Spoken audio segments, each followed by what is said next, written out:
Hello, everyone. Welcome back to another episode of Street News Network. As you can see by the title, we're going to be discussing black fatigue, and we're going to be watching the barbershop video with Steven Crowder.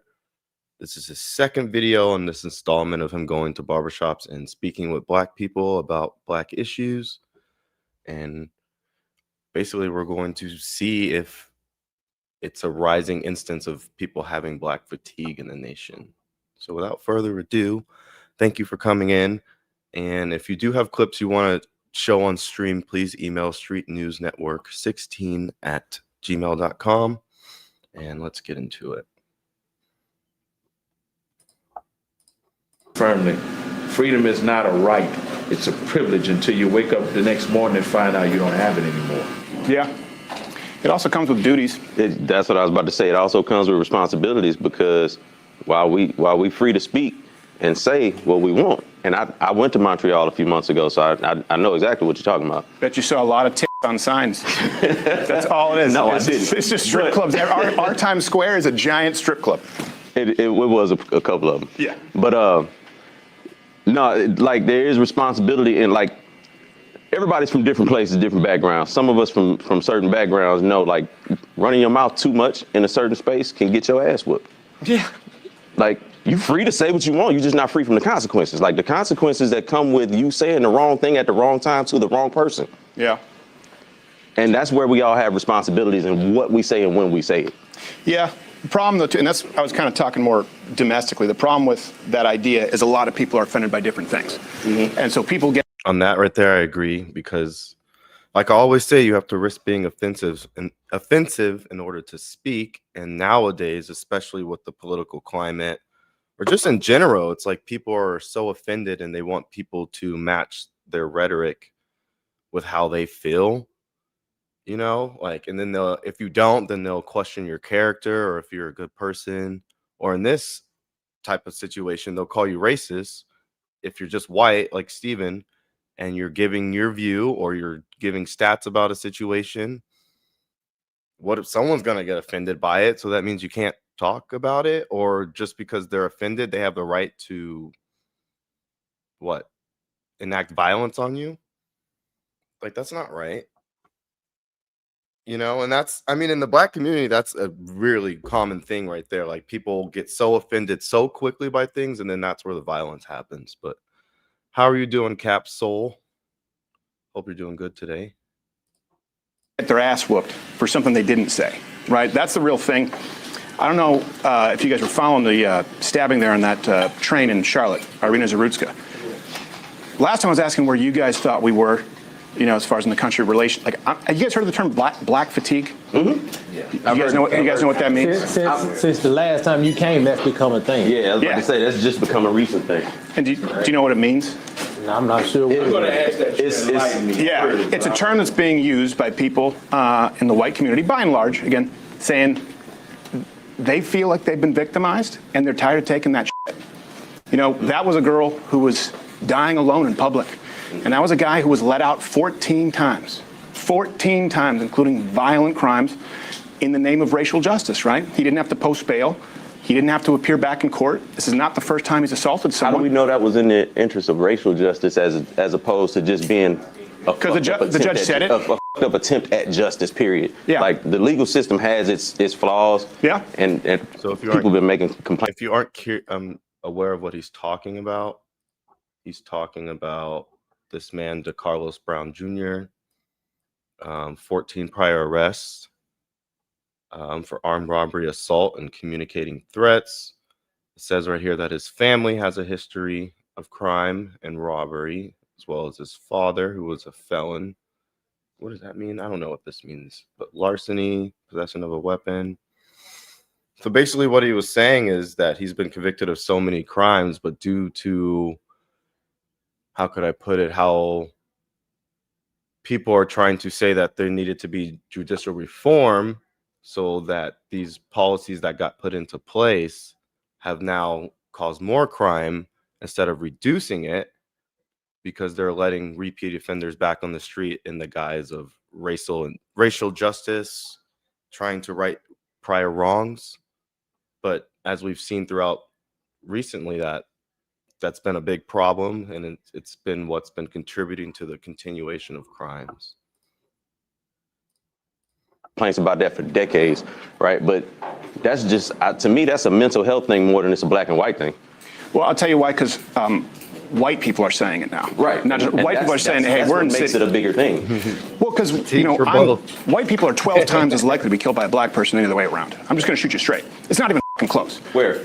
Across the country. Where? Like, not in The United States. I mean, we're not talking about Ghana. And like, Yeah. what I'm saying is, in white communities or in quote unquote so-called white communities, Across the country, the rate is a black man or person, because most murders men, there are very few female murders, 12 times more likely to kill a white person the other way around. And then you look at the average amount of times that someone in this country is arrested before they're brought in for killing, charged with murder. Do you know how many times they're arrested on average before they murder? 11 times. once again, the justice system's got its flaws, and people. To back up the stats he was talking about, he got them off of USA Facts. This is the website he got it off of. I'll share that. Breaks down the racial breakdown in the United States and about who's committing crimes. But yeah, he just shortens it and puts it in here so we could see. So I can show you guys what they're talking about. This is the stat he was claiming right here. So it seems like he might have got that from the FBI. 2019 FBI. So as you guys can see, so we're not just spitting nonsense. We could see the facts right here. Sorry, I went to another screen. Let's see if they're talking about murder.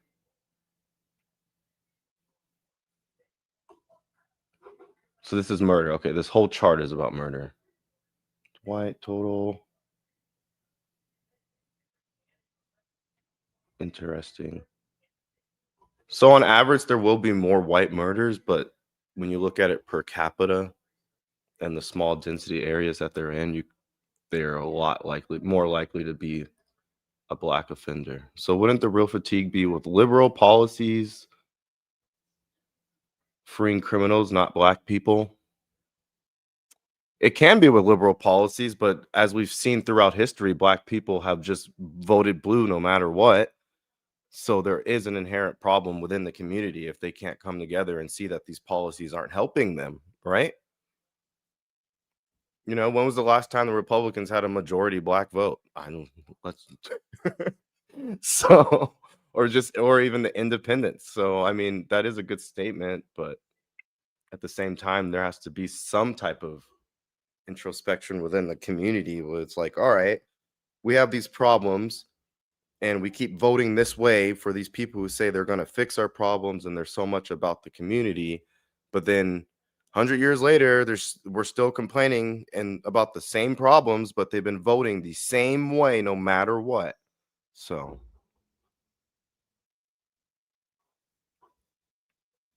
no, I did not see what he said. What did he say? I did not see what he said. But I mean, Capsule, you make a good point. I mean, I guess two things can be true at the same time. And for that point. Been complaining about that for years. We spend more time trying to fix that than trying to complain about the white versus black of it all. Well, I think, just like I was trying to listen to all communities last time, I think this is something that's unavoidable. If this community, if enough white people get pissed off, they're going, look, we're living in New York now, we're getting killed in record numbers, or Detroit, 12 times the rate. And our system, 3 strikes in California, right? That was a 3-strike policy. The reason that was changed, they said it was racist. Crime went down in black communities 30%. But now people are looking at their cities going, this is a fucking hellscape. And the murder is skyrocketed because people said in the name of racial justice, like 3 felonies, you're out. Because crime is crime, right? But crime is usually going to be higher concentrated in areas where there's high poverty. So typically the areas that's high poverty in this country are areas with people with this color skin. So that's why. The thing about that statement, I was watching someone make a point about this earlier. They were saying, so when you look at the different demographics between poor people, when you just take out all the rich, just look at poor, why is the black community still committing more of the crimes? They're still, if you look at just white and black poor people are committing more crimes than white poor people. So you can't just be like, oh, it's because they're poor. Like, no, it's deeper than that. You got to break it down. You're gonna have that. That's why I said those numbers could be skewed and made to manipulate to look like, oh yeah. That's why I said in Not at 12 times the rate. Not at 12 times the rate. In suburban neighborhoods, white people are not in danger, and that's what this kind of fear mongering tells them is that you're in danger because you're 12 times more likely to get killed by a black person. You live in ain't nobody coming after you. You know what I'm saying? Like ain't nobody tripping on you. But these people are just as scared as them. Mind all his cussing, because you can't make a point. But it's just like, can't you break that down to a culture thing at that point? Because just because you're poor doesn't mean you need to go shoot your fellow dude down the street or down the block because you're in different gangs. Like, what does that have to do with anything? That doesn't make sense to me. So because they have money, they're not shooting each other. They're still committing crimes against each other. They're just not doing it at the rate that we are. Other folks, They are if they get on a bus. Not necessarily. They are if they get on a train. That lady wasn't in danger because that man was black. That lady was in danger because that man was crazy. Nope. That man was mentally insane. But why was he back? You guys heard about the Ukrainian girl that got stabbed on the train. So I just want to make a point. If a white guy walked into a train with 4 white people sitting in the back, 1 black person sitting in the front, and then they just out of the blue stands up, stabs the person, starts saying, I got that white girl, I got that white girl. What would the world do? The world would go crazy over that. They would say, look, here's another instance of racism in America. But now they're like, oh, he's mentally ill. He's mentally ill. Any person who's going to do that to someone is mentally ill. If you're just going to go stab someone, you're mentally ill. If you're going to shoot someone, you're mentally ill. So we can't just keep saying, well, they're just mentally ill. It's like, no, that's insane. And then he didn't get up and why? And then I guess the reason for doing it was that he said the white girl was trying to read his mind. So none of the other people on the train, there was a bunch of other black people on the train. He did nothing to them. But his first words were, I got that white girl. Like, that doesn't make sense to me. It doesn't make sense to try and argue. Like, they wouldn't even hear the conversation out, the black community, if that happened. They wouldn't even hear any excuse. They'd immediately say, that's racist. This is another injustice in America. We know that's true. Yeah, and so most importantly, the surrounding white people probably would have got up and had tried to help the white. See, like, there's a difference. It's a culture thing. White people don't wake up and make music. I do need a call-in segment. I usually just don't have this many people in here, guys. So it's usually like a small group. I usually just have topic. Capsule's been in here. I think this is your first time, King, but I am willing to do that. It was super cool when DirectD was doing that. What was that, last night or the night before? Definitely, I liked it. Family members, he had his own family members call the hospital to try to get him committed. He told his sister he killed that woman because he thought she was trying to read his mind. Yep. It does. Why was he let out, though? And I'm not saying it's because he's black. Yeah, I'm saying people look at it, though. The judge said, part of black fatigue. he's insane, right? I honestly don't even know how he did that, to be honest. I don't know if he was using like a call-in software or whatever. I only have one phone number. So I would have to like get like a Text Plus app or something, but that would take me some time. Agree. That's not a black and white issue. He was deemed not fit to stand trial, right? Right.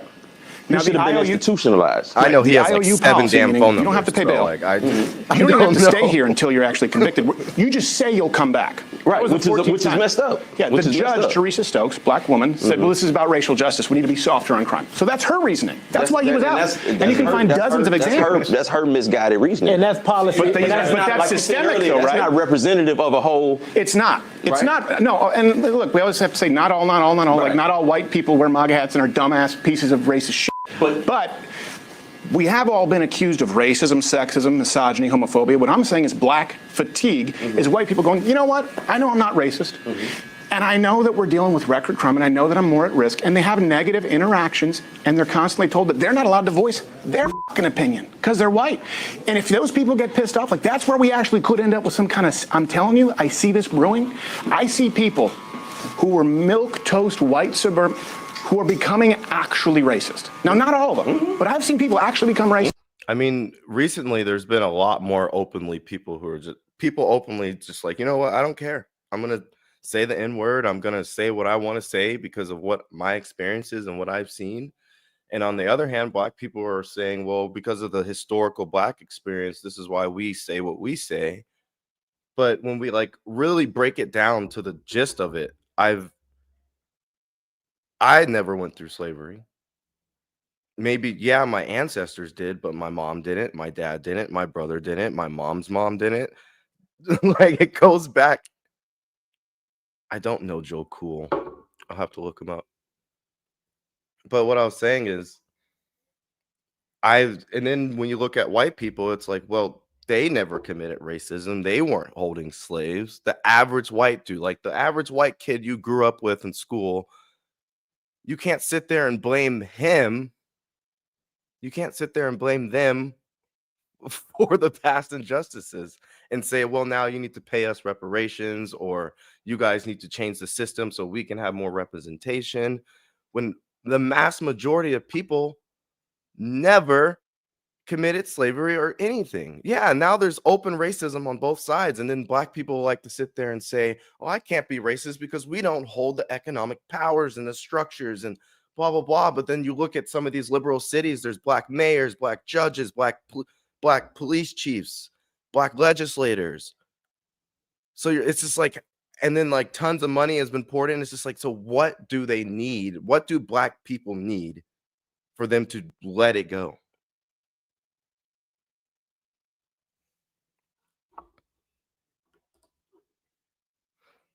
Yeah, and it's racism to say that someone can't have an opinion based off their skin color either. Like that's the main topic. They'd be like, "How are you gonna tell me?" Like you'll see it on the media. How are you gonna tell me as a black man or black woman that my lived experience, blah blah blah blah? And it's just like the person they're speaking to. They're not racist. I don't. Racism is it's becoming so played out the word because if it's just racism nowadays, it's just disagreement. That's where it's coming down to. Just because they get mugged, their store gets looted, and nothing gets done. They're going, and if I say something, it's turned into a racing. I'm telling you what, that's where it's coming from. At what point do we have a talk and go like, okay, let's reform justice, but we have to be honest as to why it was reformed in the first place. This guy, it's not even the only one. It's every 3 days someone's being offed. That's a pretty good point because based off the demographics of the country right now, white people will soon become like a strong minority in the country. They're not going to be the majority of the country anymore. So if we continue these race-based laws and opportunities, and let's just say like a common example that's happening right now, I need to look up and see what happened, but in the Louisiana, how they drew race-based district maps, you know? And so the point someone I was listening to today made, they said, so imagine white people, which they will, based on the demographics of the country, where it's going and how we keep allowing people in the country. When they eventually become the minority, will it be okay to draw race-based maps based off them being the minority at that point? Like, even if it doesn't happen, just like think of that as a hypothetical. Because if we had the last administration and it continued with those policies, eventually what happened? That's what I'm saying. There's people like this. I can't put down this. Oh, you didn't cuss actually, but yeah, this point right here. So there's white people or just people who've come to the country and they had nothing to do with it. So they want everyone in the country to pay for something they didn't deal with. Like, I mean, like if they really wanted to do it, they would need to go all the way back in history and figure out what exact families and then find them. But even then, you can't do that because black people own slaves too. So now we got to pay black people are going to have to pay black people for being enslaved, but then they're mad at just white people. Like, come on. Like, come on. It's not going to work. It's not going to happen. Yeah. If they were going to do reparations, they should have done it as soon as slavery ended. It's too late now. But at the same time, let's transfer that over to, I mean, there's a lot of unsafe things in this world. Like getting mugged by a black person is not the paramount unsafe thing. There's school shootings, there's Sure. road rage, there's all of that shit. Yep. And the primary people that commit a lot of those are people who don't have this skin. No. So if switch it over, if black people say, well, we getting fed up and we tired of all these school shootings and all of these road rage and all that, who do we say something to? Who hears our voice? And when does the white fatigue kick And when does the white fatigue kick in? Well, we've been Who hearing about hears white. us? That's the point, right? We've been hearing about it all our Literally lives, impossible. about white fatigue, about systemic discrimination. I'm Nothing's ever Canadian, been right? done. That's the You're problem. correct. It It's has still been done. here. That's why we've done systemic justice reform that has led to more crime, right? That's the reason for no three-strike policy. That's the reason for cashless bail. That's the reason for catch and release. The reason for it, in the wake of Black Lives Matter, George Floyd riots, Summer of Love, was we're going to reform crime, we're going to reform the justice system, and it's gotten worse everywhere it's been. And then when white people leave those neighborhoods, well, now it's white flight. If they come in, it's gentrification.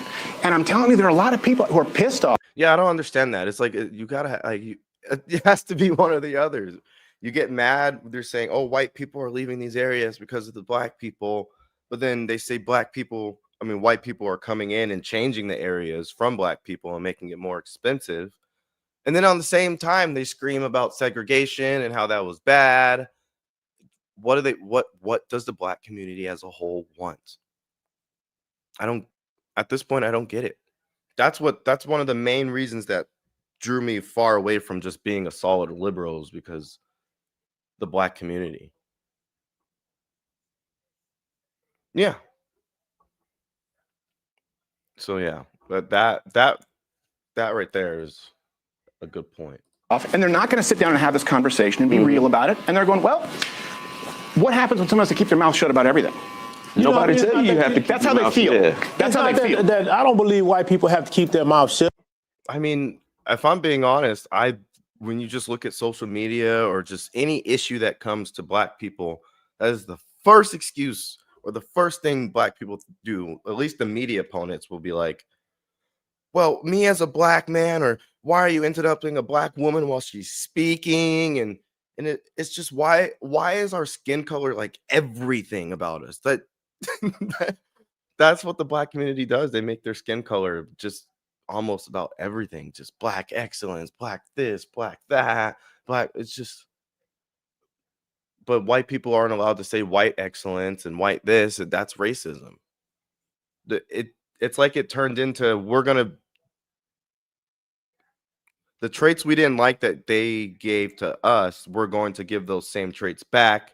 But on the same time, we want division in the country. How is that possible? Two wrongs don't make a right. What is the irony of, what does that say? The irony of dorms and churches making themselves black only after years of trying to end segregation is stunning. Stunning, especially, yeah. Black dormitories. What's a black cultural space? It's like, is there okay for there to just be a white cultural space or a white only dorm? Shit, we might as well bring back the water fountains and separate bathrooms too at this point, because fuck. That's how they make everything. I think white people don't speak up about a lot of the things that they do and they perpetuate Exactly. that affects us negatively. That's the stuff that nobody wants to. That the issues aren't made about those things.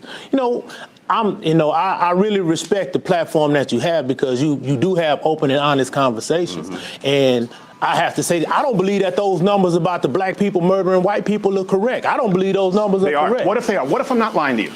If you're not, then I've been misled and I've been isolated from realistic numbers. But I know in this country, from the time that we got here and until now, there's never been hordes of black people that just go out and maraud and menace white people. No, that's not true.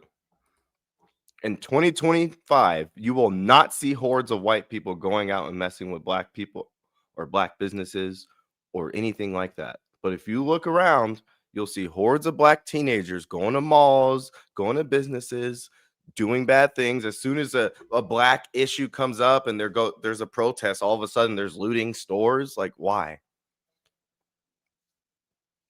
Doesn't make sense. Those stores are owned. A lot of those stores are owned by white people.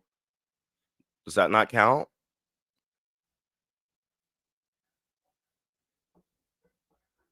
Like, come on.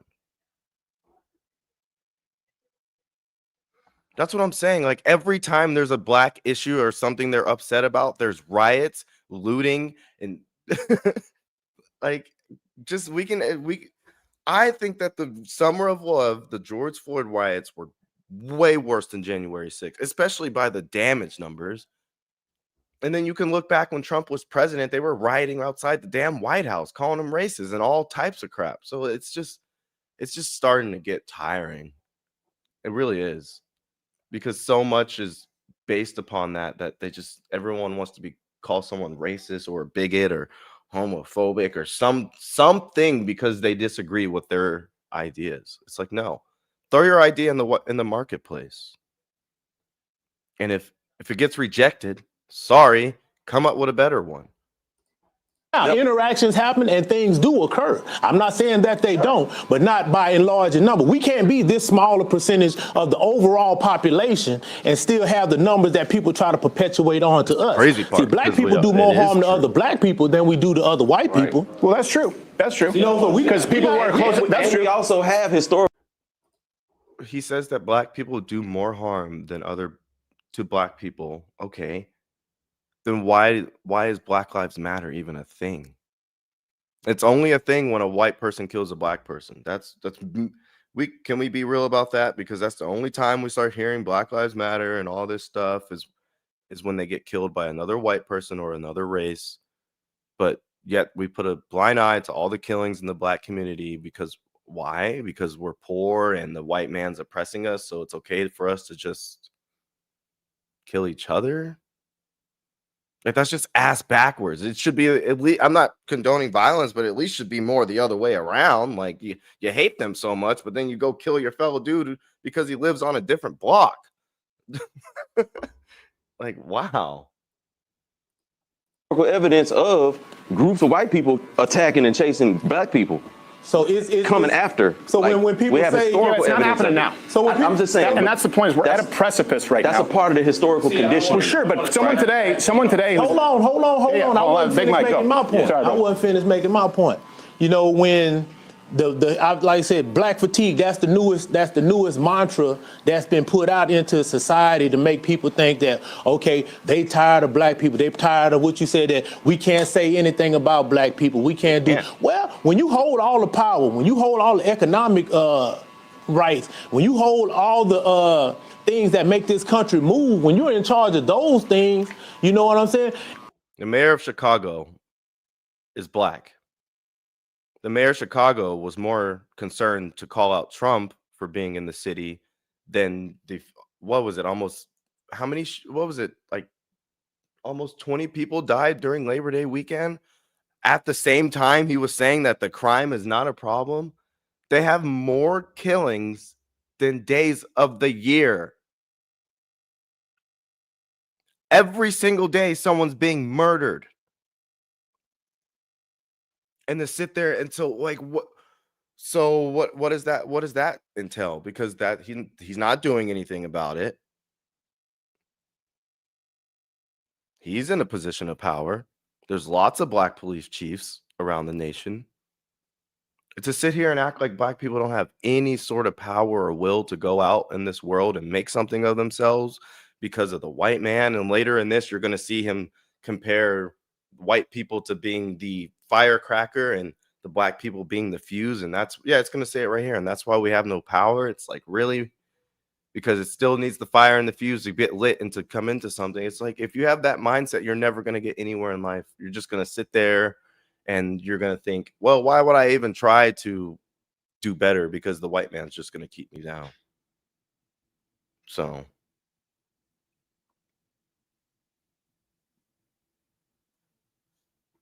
it might not. Yeah, I've never worn sunscreen a day in my life. Well, you know what? I'll put it like this: white people got the firecrackers, we got the stem. That's it. Y'all got the power.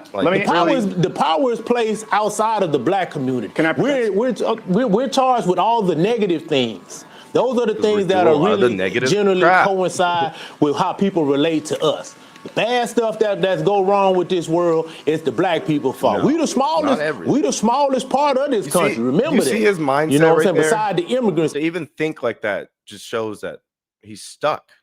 How old do you think this dude is? I'm gonna give him 45 to 50 years old, and that's his mindset.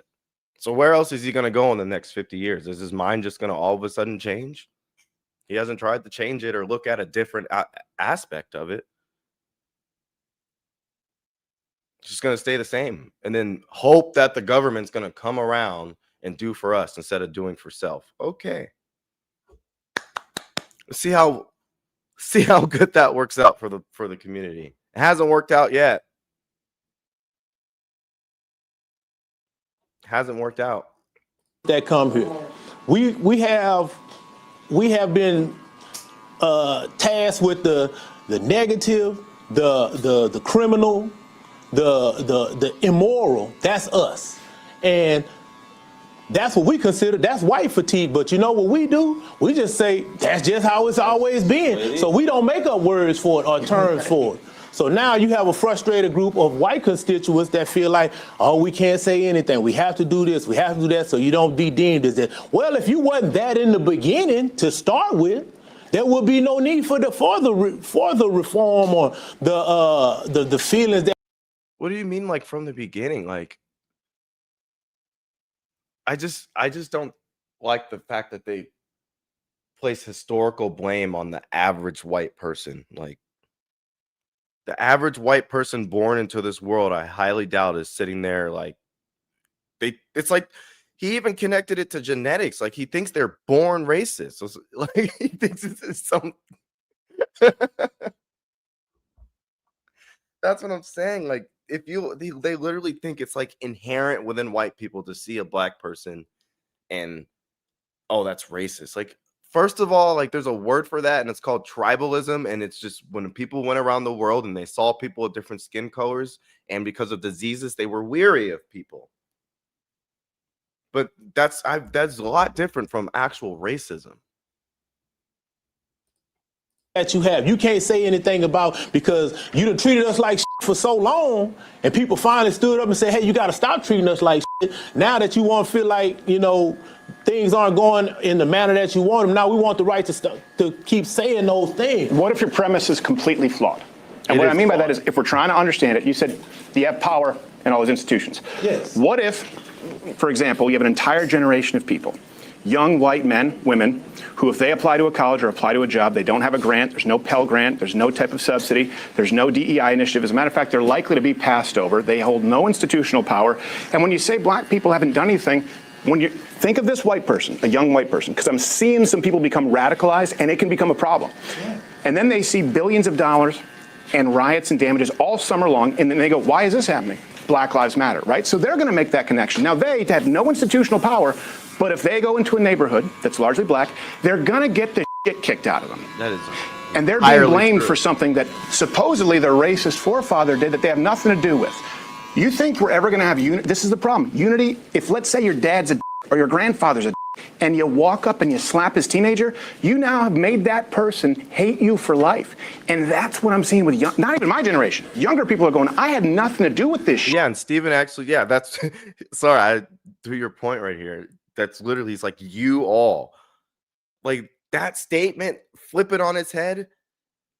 The black people will be screaming racism. What do you mean, you people, you all? I've heard that so much. I bet you some of you guys have heard that. What do you mean, you people?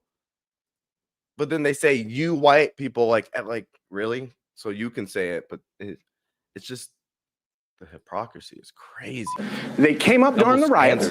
They come up under DEI, and they're seeing a 12-time murder rate, skyrocketing crime, and any proposals they make not holding institutional power shut down as racist. Now, why was DEI even instituted in the first place? Because for the majority of time that black people have been in this country and been free, we've been denied so much. Somebody somewhere had to put some things in place to provide access of some kind. If you believe that, that's fine, but you can't tell that young white kid who had nothing to do with it that he should just sit down and take it, especially when they're going to kill it. That's what America's been telling us for the longest. The young white man that has to not in my deal with the lifetime. DEI, the young person of this generation that you said that feels they're misled by the being. Guys, there's literally a term called white guilt. So like he just said, the average white, you're going to tell that white kid that had nothing to do with slavery, who's just trying to make a way in his life, trying to go to college or get a job, and there's all these other systems in place for these other people who aren't his same skin color, the same things they were crying that white people were doing. So it's like, okay, let's just flip it on his head and then tell them to deal with it. While at the same time, the black community is degenerates at this point, most of them in the hood. Like, make it make sense. All they did was just flip the problem on his head and be like, well, we're just going to discriminate against this way. But the average white kid who's born has nothing to do with it. They're just trying to make a way, and then they have to deal with this crap.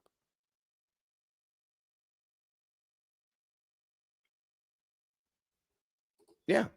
And that's what's going on right now with the Supreme Court decision, because they were saying at one point it was needed for these demographics of black people in these districts to be more grouped together so that they can have representation. But since then, they are also saying that any race-based law needs to have a time limit, because it at the like you just said, many things that start for the right reasons end up being wrong and getting the wrong results. And we haven't been getting the best results from this. So that's probably, I'm pretty sure they're going to reverse that civil acts, that part of the law. I think it was part 2 of the civil acts law. We can look it up in a second, but yeah. And that's going to be a crazy voting shift around the country, because there's a lot of districts that were based off of that. Let's keep going. Mistreated by the DEI. I'm just using it as an example. They don't hold any institutional power. Young white people don't. They don't have an advantage. Not yet, because they're young white people. They haven't advanced to where they're middle-aged white people, where the power comes. See, what black people, once again, when you got colleges that denied access to black people, you can't come here. Something had to be put in place. Well, look, y'all got to let some black people come in. Y'all can't just that started happening long before DEI. But see, long before black people were admitted into colleges, HBCUs. Hold on, let me say what I'm trying to say. My bad. I'm trying to make it clear. He's trying to do a senior Wences and talk through you. So that, well, because you trying to. No, I get it. DEI is just a new way of wrapping affirmative action. Yeah. Affirmative action had to be put in place because there was the access being denied. So somewhere, somebody, the legislation. How do you guys feel about DEI and affirmative action programs? And like I said, I just think, like you said, like good. At one point, like I said, at one point, it was okay to start trying to push for more minorities in these spaces due to the fact that they were discriminated against. Like I acknowledge that they were. Black people very much were discriminated against. But at a certain point, you have to stop, clean the slate, and just make it off merit.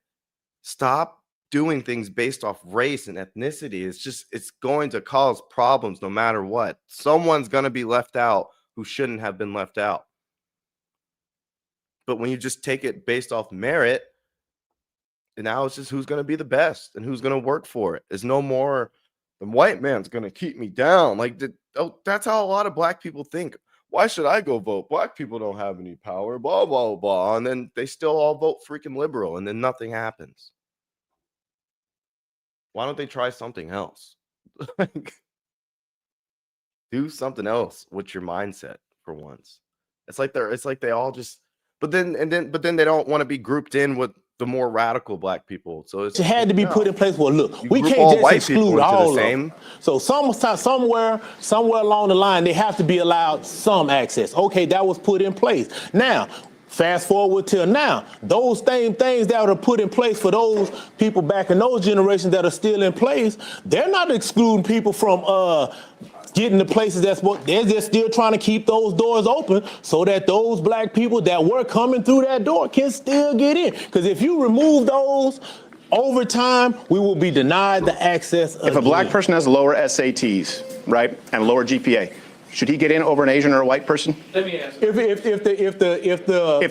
If all things are supposed to be laid out equal, no, you shouldn't get. If you don't have it, that's what's what happening. it takes to get in. No, but it is happening, and I'm telling you, young white dudes are pissed. That's I'm not telling the you. majority of what's happening. It is happening. Harvard literally lowered their SAT score so that they can get more black people in there or people in minority.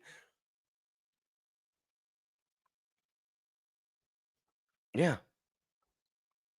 that's what I'm saying. And a lot of these DEI programs affected the Asian community a lot. That's another thing. It's not even just white people. Like Asians, they're one of the smartest people in this dang country. They were put in camps just like us. Not for as long, but they were still put in their camps, really discriminated against. And now they're some of the smartest, wealthiest people in this country. Is it racism or is it just culture? Is it how you're taught to grow up? I'm pretty sure most Asian households have a 2-parent household, man and a woman. I feel like most, and they make their kids strive for really high educational standards. I know that's true. I know on the opposite side, there's not a lot of 2-parent black homes, just a lot of single mothers trying to raise men. And then this comes back into, their Asian culture is extremely strict. And then this comes, sorry, that threw me off, but on the opposite side is a lot of single mothers trying to raise men. And then in this terms of this new progressive liberal culture, they're now conflating men and women and what a woman is. And now they're trying to say this type of masculinity is bad.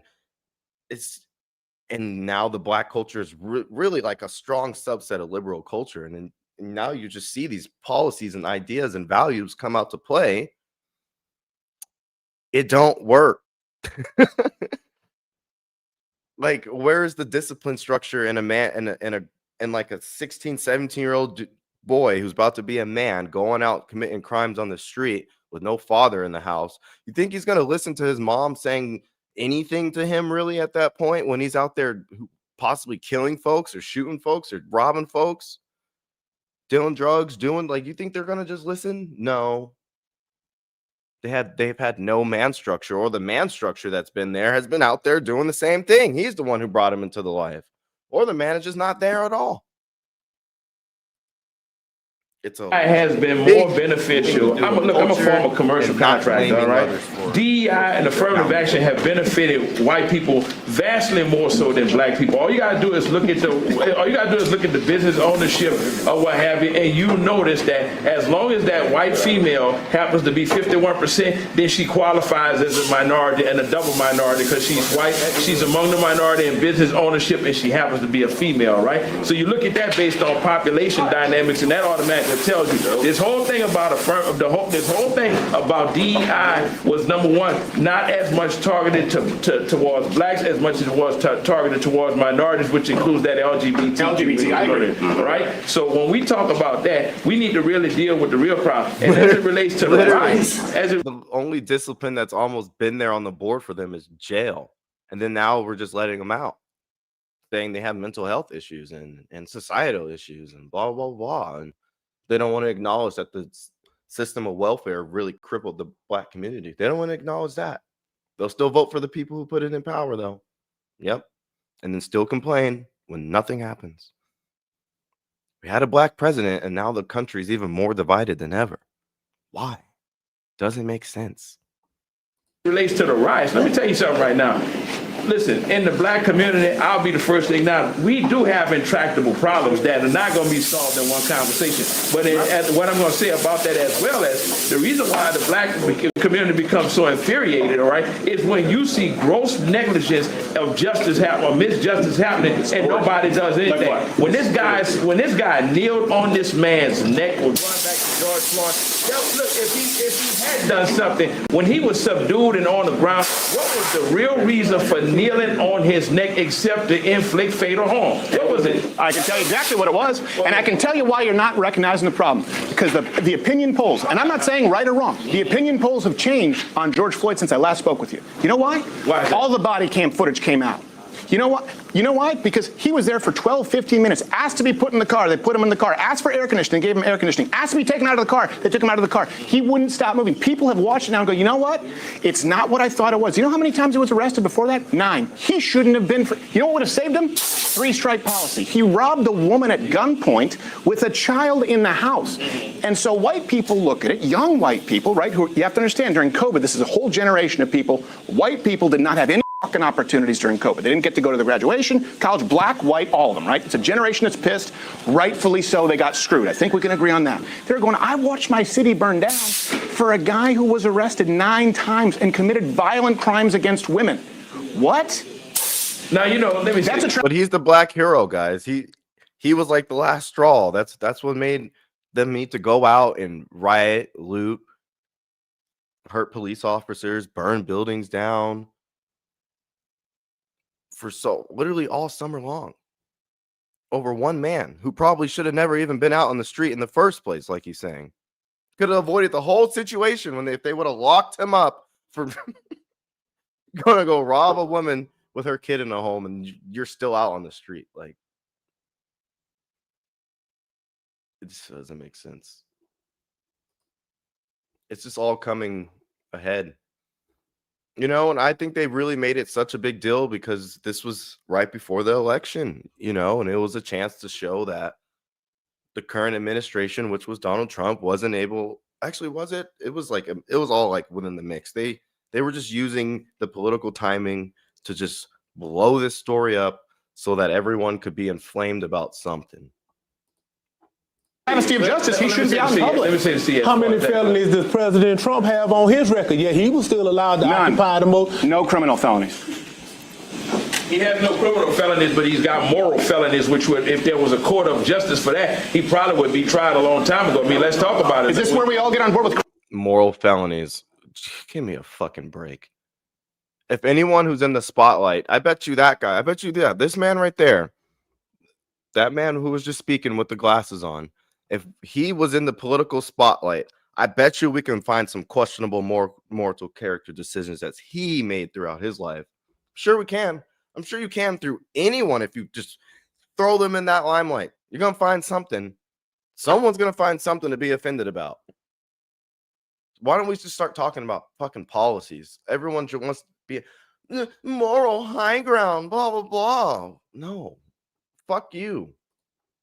Crazy white bitches who accuse men of rape? She accused 26 men of rape, that crazy broad. But here's the reality, though. And when you look at the convergence of this new agenda where you're going strictly in the blue cities, why is it that most of those blue cities also happen to be occupied, the areas they're going in are heavily occupied by minorities? Why is that so? Well, bro, black people tend to vote just Democrat. Ask that question?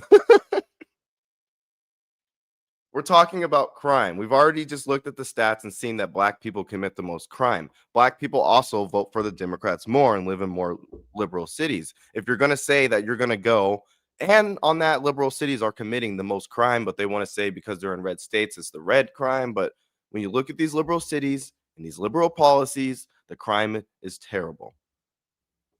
So to say, why are they going here? Where else are they supposed to go to find crime? Go to the suburban neighborhood and walk around and see when people are going to start shooting each other? What the fuck? Oh my gosh, dude. These people are so dumb. Like, where else are you going to go find crime? The hood. Who mainly lives in the hood? Minorities. I mean, it's not that plain white and simple, but to say it's racism, it's just okay. So where else are they supposed to go? And they're run by Democrats. Detroit, you can look at it. You can look at Chicago. Is that what you mean? I mean, no, that's not what I'm asking you at all. What I'm asking you is, like I said, with this all-out assault right now, just last night they were talking about something in Chicago, right? But 1 o'clock in the morning, you had people in military gear, what have you, helicopters and all this kind of stuff like this here, not just knocking doors down, but dragging people out. Because it's the murder capital of the country. You just said black people are more harmed by this. We don't want to take out murderers? No. I think really what truly was you're confusing what I'm trying to say to you. You want the National Guard in Chicago? No, what I'm trying to say to you is this, though. I don't think he knows how to completely. I don't think he knows how to completely get the point that he's trying to say, because every time we try and clarify, he says, "Well, no, you're not listening to what I'm trying to say." But it's like you're not saying anything. We're going to talk about the problem. Let's talk about the problem in its totality. The fact about it is, when you talk about white America being pissed, white America is going to always find a reason that doesn't fit their narrative or what have you. But what white America fails to talk about, and what never ceases to amaze me, is the fact that the biggest threat is not going to come from blacks. The biggest threat is coming from within. You look at the average person that's been committing some of the most heinous crimes over the days, it's 22 to 29-year-old white males, right? Look at how ready they were. That's just not true, man. Violent crime, you just said, like you said, a small percentage of the country, about 12 to 13%, 50% of the violent crime. But the murder, a 12 times likelihood. That's a skewed stat. If you just, so you don't listen to them? No, I said that particular stat is skewed. It's not skewed. These are from the FBI, DOJ. And you know what else we look at? We look at Roland Fryer from Harvard, who conducted it, black guy, black professor, really respectable guy, honorable man, conducted a study, and he came out and he said, yeah, all of my research says that black men are 0% more likely to be shot by police officers than whites.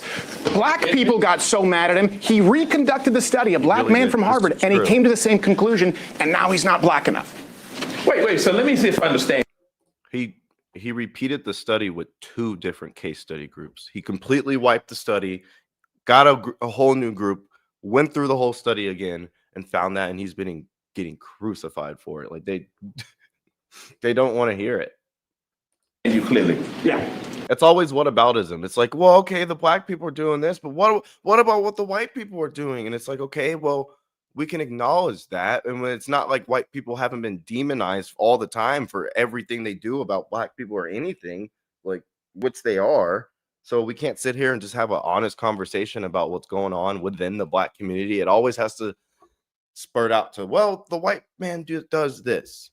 And then if that's like when that conversation has a white man in it, they're going to take it to whataboutism. And then when it's just between a black person and a black person, the other black person is going to say, well, you're being whitewashed. You're Uncle Tom. You're brainwashed. And it's like, oh, I'm brainwashed because I don't want to be a victim for something I've never been a victim of, but I don't want to be a victim. Got it.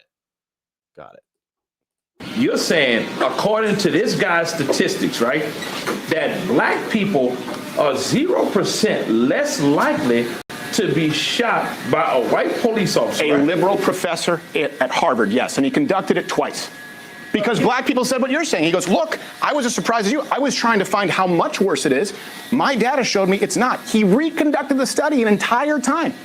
Now, he did come to the conclusion that an officer is 18 times more likely to be shot than a black man by an officer. This is a black liberal who studies statistics. At what point do you listen to him? And I don't believe him. That's skewed too. Institution, and if he comes out and says something of the sort, there's no telling the backlash that he may not get. Listen, there are. If he was trying to not get any backlash, he would have came out and just said that.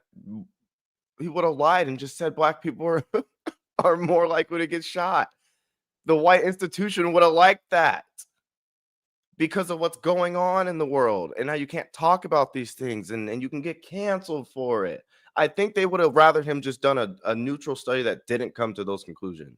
I'm fairly certain that he would have more backlash for saying what he did than if he would have said it the opposite way.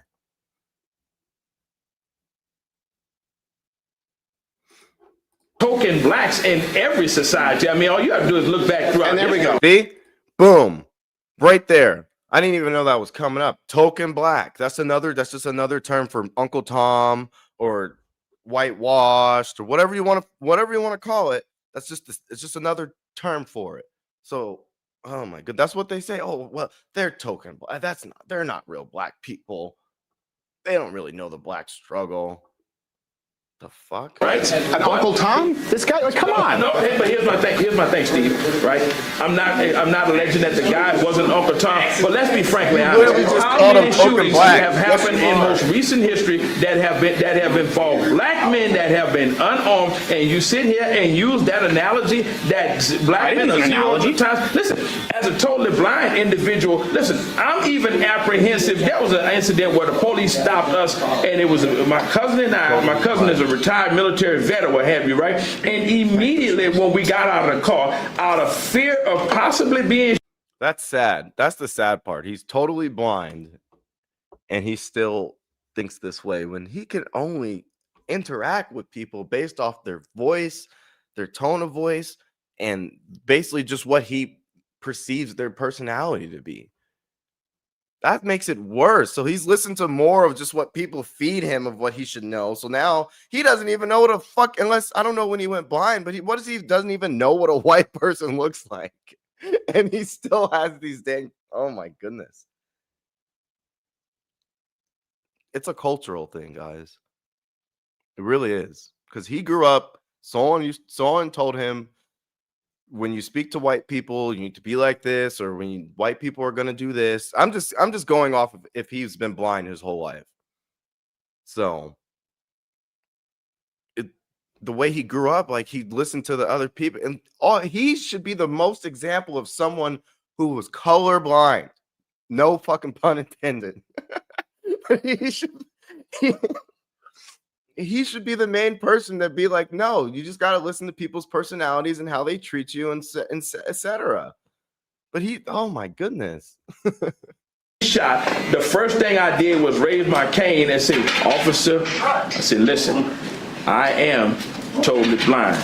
Before we get out of hand with this, right? Now, I shouldn't have to react like that. But when you start looking at what's really happening in this country, many times because see, here's the deal. I don't care if you put on a uniform. You can't legislate the heart of a man and his intent, all right? And many times these officers do allow that badge to give them impunity to operate and exercise their racism. Let's be honest here, Steve. Some of them do. By the way, I just find it funny that when I came up and shook your hand, you didn't tell me you were blind this whole time. I was like, I must have woke you up. You could have said, dude, I'm blind. I was like, oh, my bad. I'm sorry. This whole thing. You just throw that out there like a cluster bomb. I'm like, So you should have waved his cane when you came in. I feel like an asshole in the middle of the room. That's what I told you when you said, does he sleep behind the glasses? I was like, no, he just can't see you. Hey, look, I thought you was making a joke. I said, oh my God, here's this condescending asshole here. It's okay. He forget he blind sometimes. I had no idea. No, man, but you know, I agree. You can't legislate what's in a man's heart. Yeah. But you can't throw out everything. You can't go, that scat skewed. That black guy from Harvard who was always a liberal who did it twice is skewed. You can't throw it out. How often do you see black police killing unarmed white people? Actually, How often do you see that? Ashley How often Babbitt. do you see that? well, I tell you, actually, the stats show that when you're dealing with armed white people versus black armed people, white armed people are more likely to be shot by the cops than black. White armed people are more likely to kill police officers. Look at what happened in Kansas where those 5 police officers. Let's call the stats a wash on that. Here's what I do know. Everyone wanted the body cam footage, and I agree. I was like, we should have body cam footage. We should have accountability for police officers, right? And we were to believe after the era of, remember, we went through Trayvon Martin, Tamir Rice, Mike Brown, obviously George Floyd. There were so many that you could use as examples. We thought that we'd have a rash of body cam footage showing us the police brutality. You haven't seen body cam footage of note in the last year. Once that footage came out, it's about a 20-to-1 ratio where you see someone getting violent with an officer. We have not seen what we thought we would see. And now people are going, okay, so maybe not the body cam footage, right? We thought we'd see all the abuse. Wait a minute, before you jump off of that point, what about the body cam footage where we see white people and white police and the white citizen is being belligerent with the police, but the police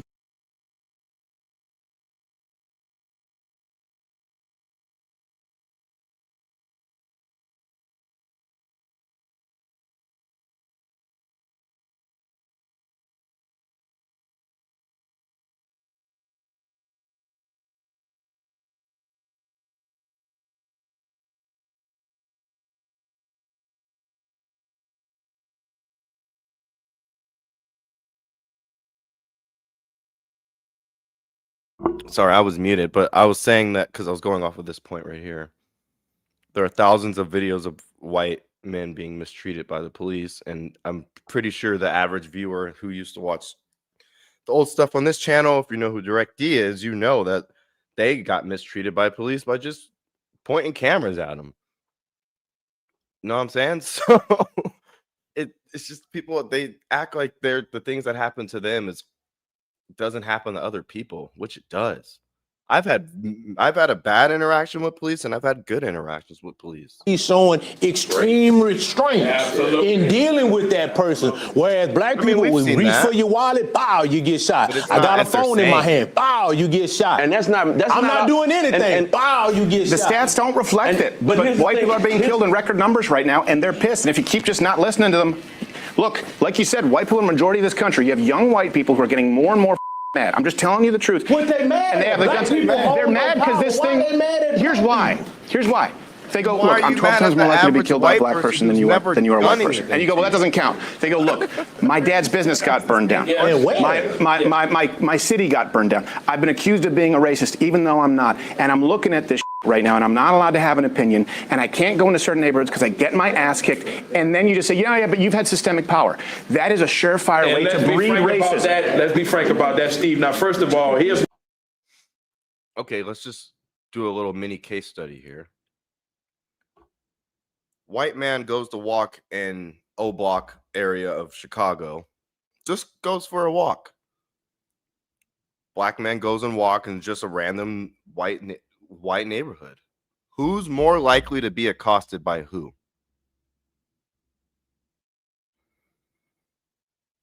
White people, like they do it kind of condescendingly, like they'll come around, they'll just ask you, hey, what you doing? What's up?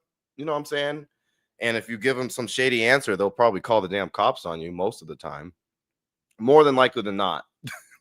When you go in a black neighborhood, a white dude, you're just going to scroll down the street.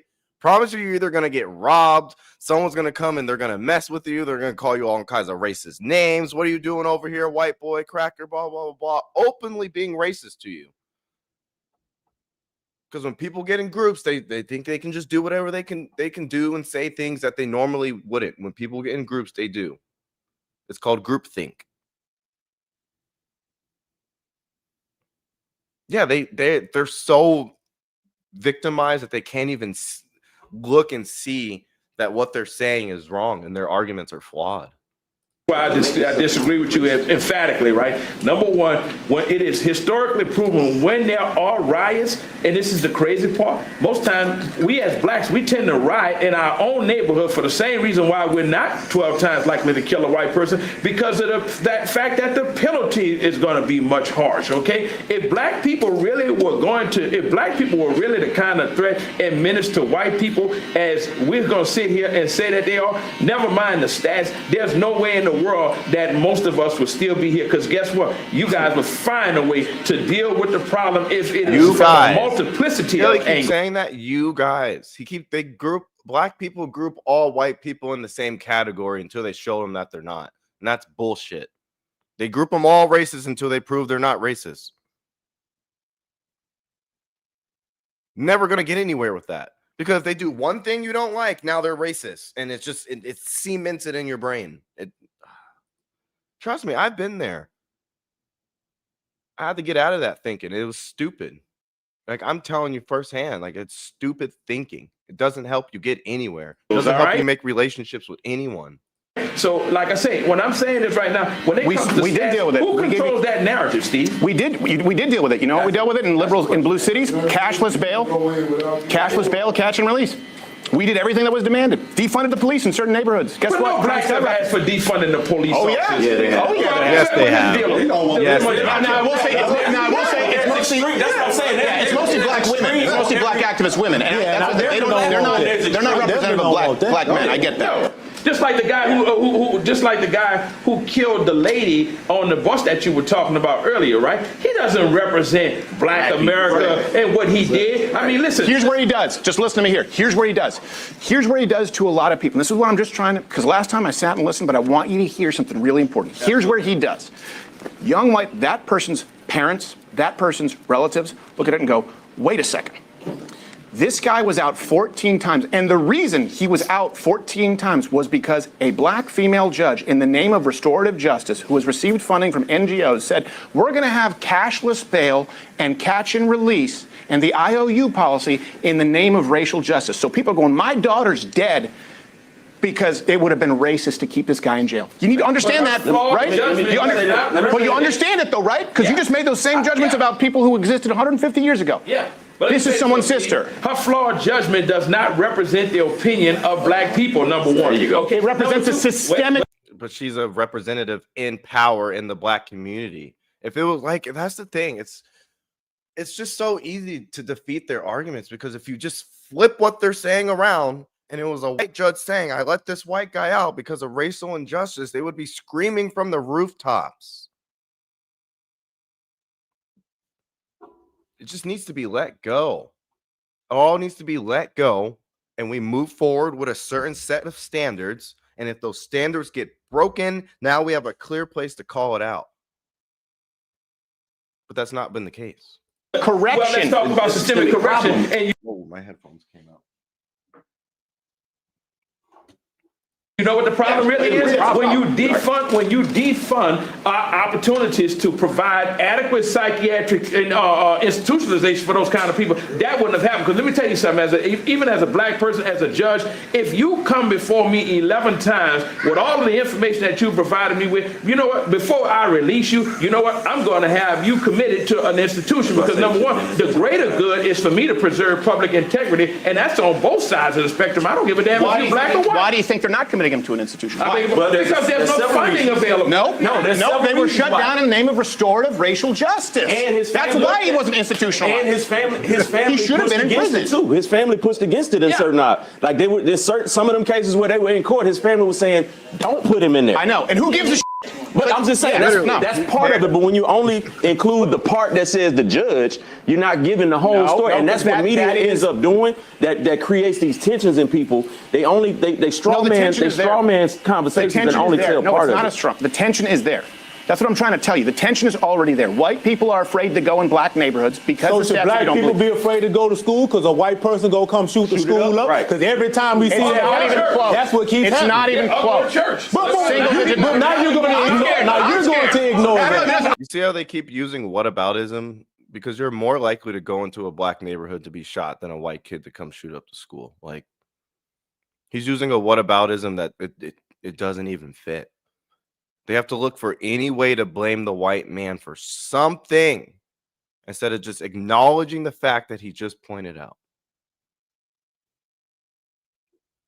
Goodness. I'm scared to go to church. You're scared to go to church, but you're sitting in the barbershop with almost 12 black men. Come on, Steve. Now let's be realistic. Who do you think's more at risk sitting down right here? Exactly. He know he's not in danger around us. I'm much more at risk. We don't do that. And here's an irony.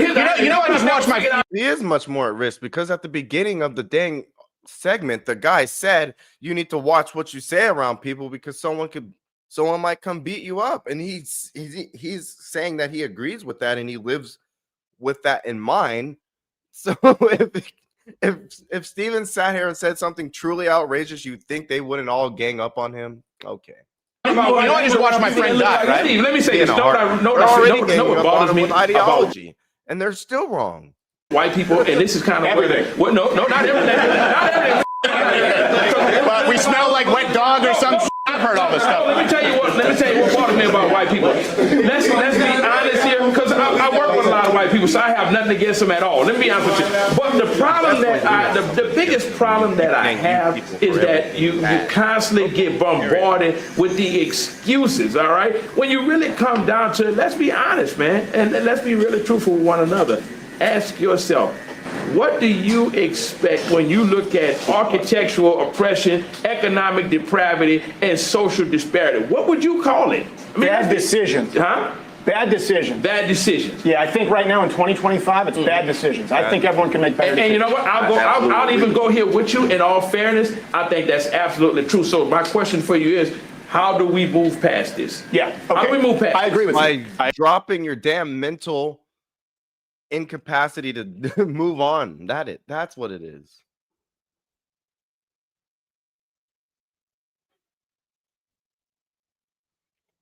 Yeah. I agree, Alan. Like you can, does everyone? There's lots of people who grow up in terrible situations. Terrible. That's like someone blaming their parents their whole lives for their misfortunes because they had a bad childhood. At some point, you got to take it into your own accountability. No, or you're just gonna sit there and blame them your whole life, do nothing, be worthless. That's what it really is. It's pathetic. It's straight up pathetic. I agree. Let's see what I think maybe we'll find some common ground here. If we agree there is personal accountability and bad decisions, and I think we also all agree that feminist white bitches are the worst demographic in the country, along with lesbians. There's a great book that says that they were her product. See, that's what I'm saying. Like I'm telling you, like believe me, I don't have a. Hold on. Let me just That's clarify. where a lot of this white guilt, blah blah blah, BS is coming from. Is the white liberal woman? So I mean, angry white feminist bitches and lesbians, because if they didn't vote, we wouldn't have half of the shit. But, and this is one thing I appreciate about black men, that white men are so, black men can talk about these things, and black men are okay being masculine. White men are told it's sexist. There's a lot there. Personal accountability decisions. Now, just take that and apply it. What you kind of just did here is you blamed white people, without realizing it, for systemic discrimination, and that removes autonomy from a white person to be accountable and also rewarded for their good decisions. So if we agree it's bad decisions, personal accountability, we'd all be against reparations, and we'd all be against the criminal justice reform. I'm definitely for reparations. I'm for reparations. So See, that to me, you said excuse. Yeah. That sounds like an excuse to me. You ain't paid me back. You ain't paid me for what you owe me. What did I take from you? You can't start another bill What did I take from until you? you pay this old bill. What did I take from you? You didn't take, but no, but he literally just said you didn't pay me back for what you owe me. Was he locked up in chains? Does he look like a man who was locked up in chains? Got chains around his neck, jewelry on his arms, on his fingers, earrings, nice pair of glasses, nice cut beard, decent outfit. If you call that a decent outfit, I don't like the colors, but what did Steven Crowder himself take from him? What did the average white man what did she right here take from him? Like, he's looking at what did he take from him? They're giving him a chance to have an opportunity to have a real conversation about it, and he's still sitting here being a damn victim. Ancestors. But you just said you. When I say you, I meant it as a euphemism. But can you understand why white people hear it and get pissed off? They always say the you. They change your language then.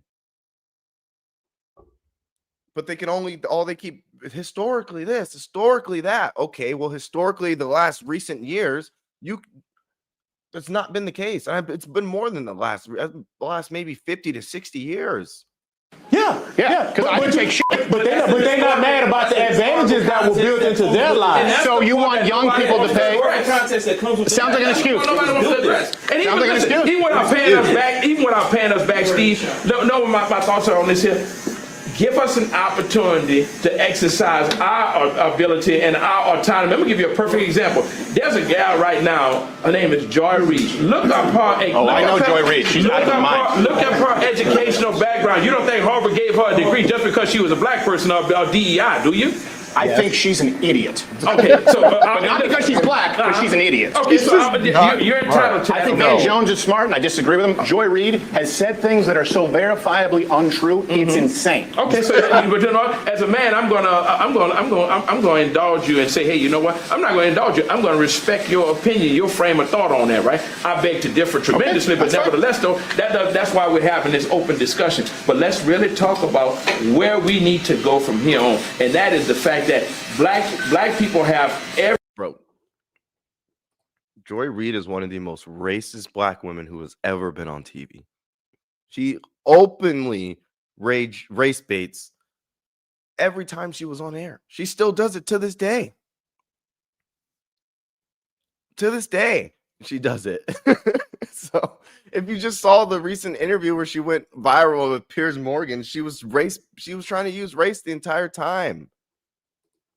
every sense of entitlement as it relates to having reparations. And I'm going to tell you why, right? Because nobody has ever been as more loyal to white people despite the treatment than black people have, right? Nobody. You show me one race. You know what? They make options and opportunities available when other ethnicities come here or what have you that we will never get a chance to have, right? And then they turn around and tell us, stop asking about reparations. Whenever we want to ask for equality and fairness, it's a problem. So white America. So it's been several $1 trillion. When is it enough? Wait, spend $7 trillion on what? What did we spend it on? Let's go back to Lyndon Johnson model. Lyndon Johnson, you're talking about the war on poverty? Is that what we're talking about? Yeah. 1965? Why was that done? All right, but here's the deal. What about the Department of Education? Here's the deal. So now you're saying the Department of Education. Let's go back to the Department of Education. Okay, so my point is, these were, hold on. No, I didn't answer your question. All right. The reason that this was given, right, when you're talking about the Great Society program, the reason when you look at the Model Cities program, urban planning, $8 billion into Detroit, adjusted for inflation, the reason that, and I don't know if you know this, black students in this country get more spending per pupil than white students. I don't know if you know that. That's an actual fact. Even in impoverished neighborhoods through public funding. These were the reparations that were asked of white people throughout each decade given, and then we're told, no, that's not. Guys, there's no Caucasian majority Pell Grant, but there's 1,000% minority Pell Grants. African American Pell Grants. I swear I got a Pell Grant for just being black. I promise you I did. I can look at my records and try and find it. I'm very positive I got a Pell Grant for just being black and going to college. You just had to go sign up. That's not the real one. They were given, whether you like them or not, whether you think they work or not. And by the way, I think they're dog shit. I think we should completely suspend the federal Department of Education. I think the Texas state could do a much better job. But those. Do you guys want to watch part 2? Because part 2 already came out. There's a part 2 already out. So if you want to watch it, comment. Those were done in the name of we'll watch it right now, not another day. Racial reparations because they were demanded, Steve, and now it's not enough. You say that, Steve. Listen, what was you that? say we should suspend the Department of I agree with you because so why would they do it correctly? It's not just because it was done in the name of racial justice that it was done incorrectly. That's the reason for it. I'm saying that's the reason for it. But along the way of trying to achieve racial justice, you just did it wrong. But let me ask you, that's my point. You said people did it the way we were asked. The reasoning was right. Your approach was wrong. So now you make some 20-year-old kid pay? No, but you came out and said something you said that you're against the Department of Education, right? Let me tell you Federal Department. Yeah, Federal Department of Education. Let me tell you something that has come up in a lot of circles that I'm always talking about as a person with a disability.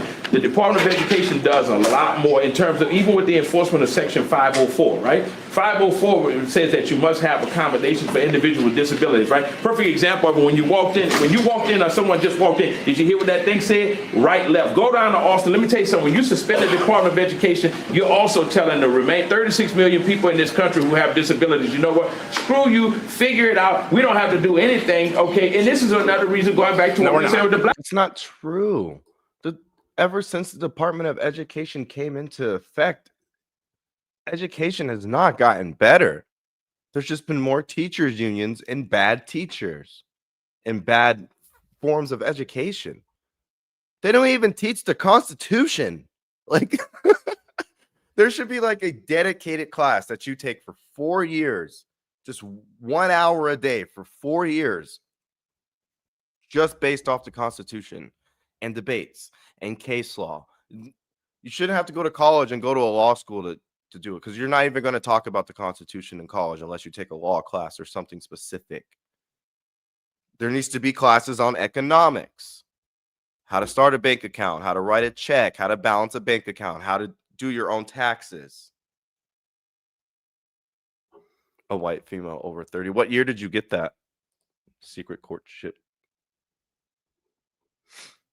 Was it during the time of DEI? Because white women were one of the most benefactors of DEI. But that's good. Pell Grant for being white over 30. Even that doesn't really make sense. None of it makes sense. Pell Grant for being white and over 30. I mean, the over 30 part I could see, because it's hard to go back to school after being 30. So I think you did deserve that, in my opinion. Not a lot of people want to go back to school. or can even afford it at that age. So I take that back. I agree with them giving you that. America, if you don't have certain mechanisms in place to ensure that there is a fair and level playing field, right? Guess what? The controlling party that's in power or what have you are not going to say, hey, wait a minute, let's look at this other disenfranchised segment of the community or what have you, and see how can we provide. I'll disabuse you of that notion. Okay, let me disabuse you of that notion. Go ahead. Over $3 trillion adjusted for inflation, right? The Department of Education, early 70s. Okay, before that, they were run by states. Over $3 trillion. What are math scores? What are literacy scores now? In both. Depends on what part of the country you're asking that about. Across the board. Across the board. You can't go there because I'm going to tell you why you can't go there. Well, hold on. I'll answer the question. Because then I'll show you an example of something that actually works, because we need solutions. They're across the board down. In other words, $3 trillion, test scores are worse. And they're even. Kids aren't reading and doing math at grade level. And then now that COVID happened, like, oh, God forsake that generation, man. Kids nowadays don't even know how to do kids these days don't even know how to write in cursive anymore. They don't have cursive practice books like I used to have when I was a little kid. Worse in poor areas where there's more spending. Do you know where black students in New York City actually do really well? White Catholic schools, where they have more students per teacher, on average 35 plus. In other words, they have fewer teachers. It's done privately, chartered, on average 30. Well, and they're even worse in poor areas where there's more spending. Do you know where black students in New York City actually do really well? Oh, New York City. White Catholic schools. Well, I heard the white Catholic school because I went to a white Catholic school, and I did fine.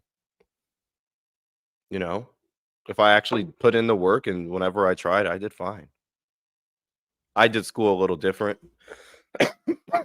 They did bring back because I just used to talk about this with one of my older coworkers. She told me her son, and he's what,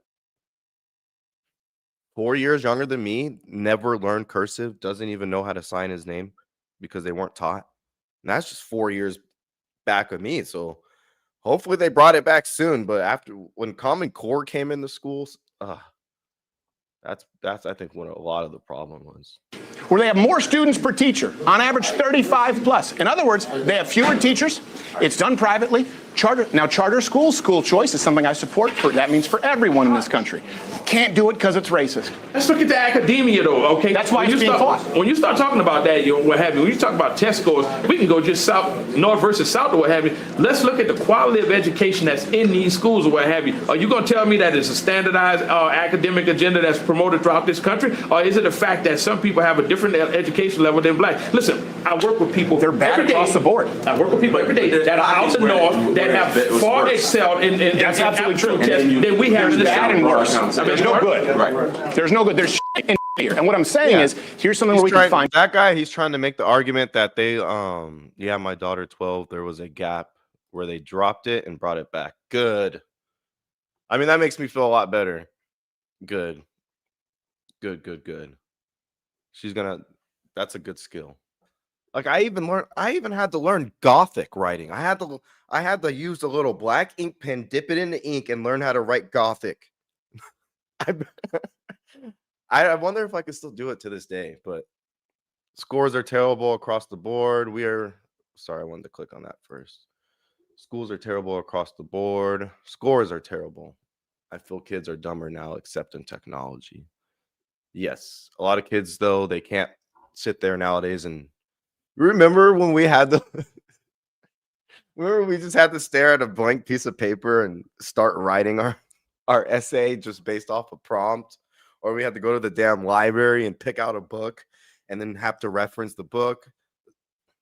I don't think they're doing that anymore. A lot of these kids just use ChatGPT or a lot of this technology to get by, and they're not necessarily learning. They're reading, but I don't necessarily think they're understanding, So let's keep going. A part of our environment, these without acceptance are shown to fight. What else?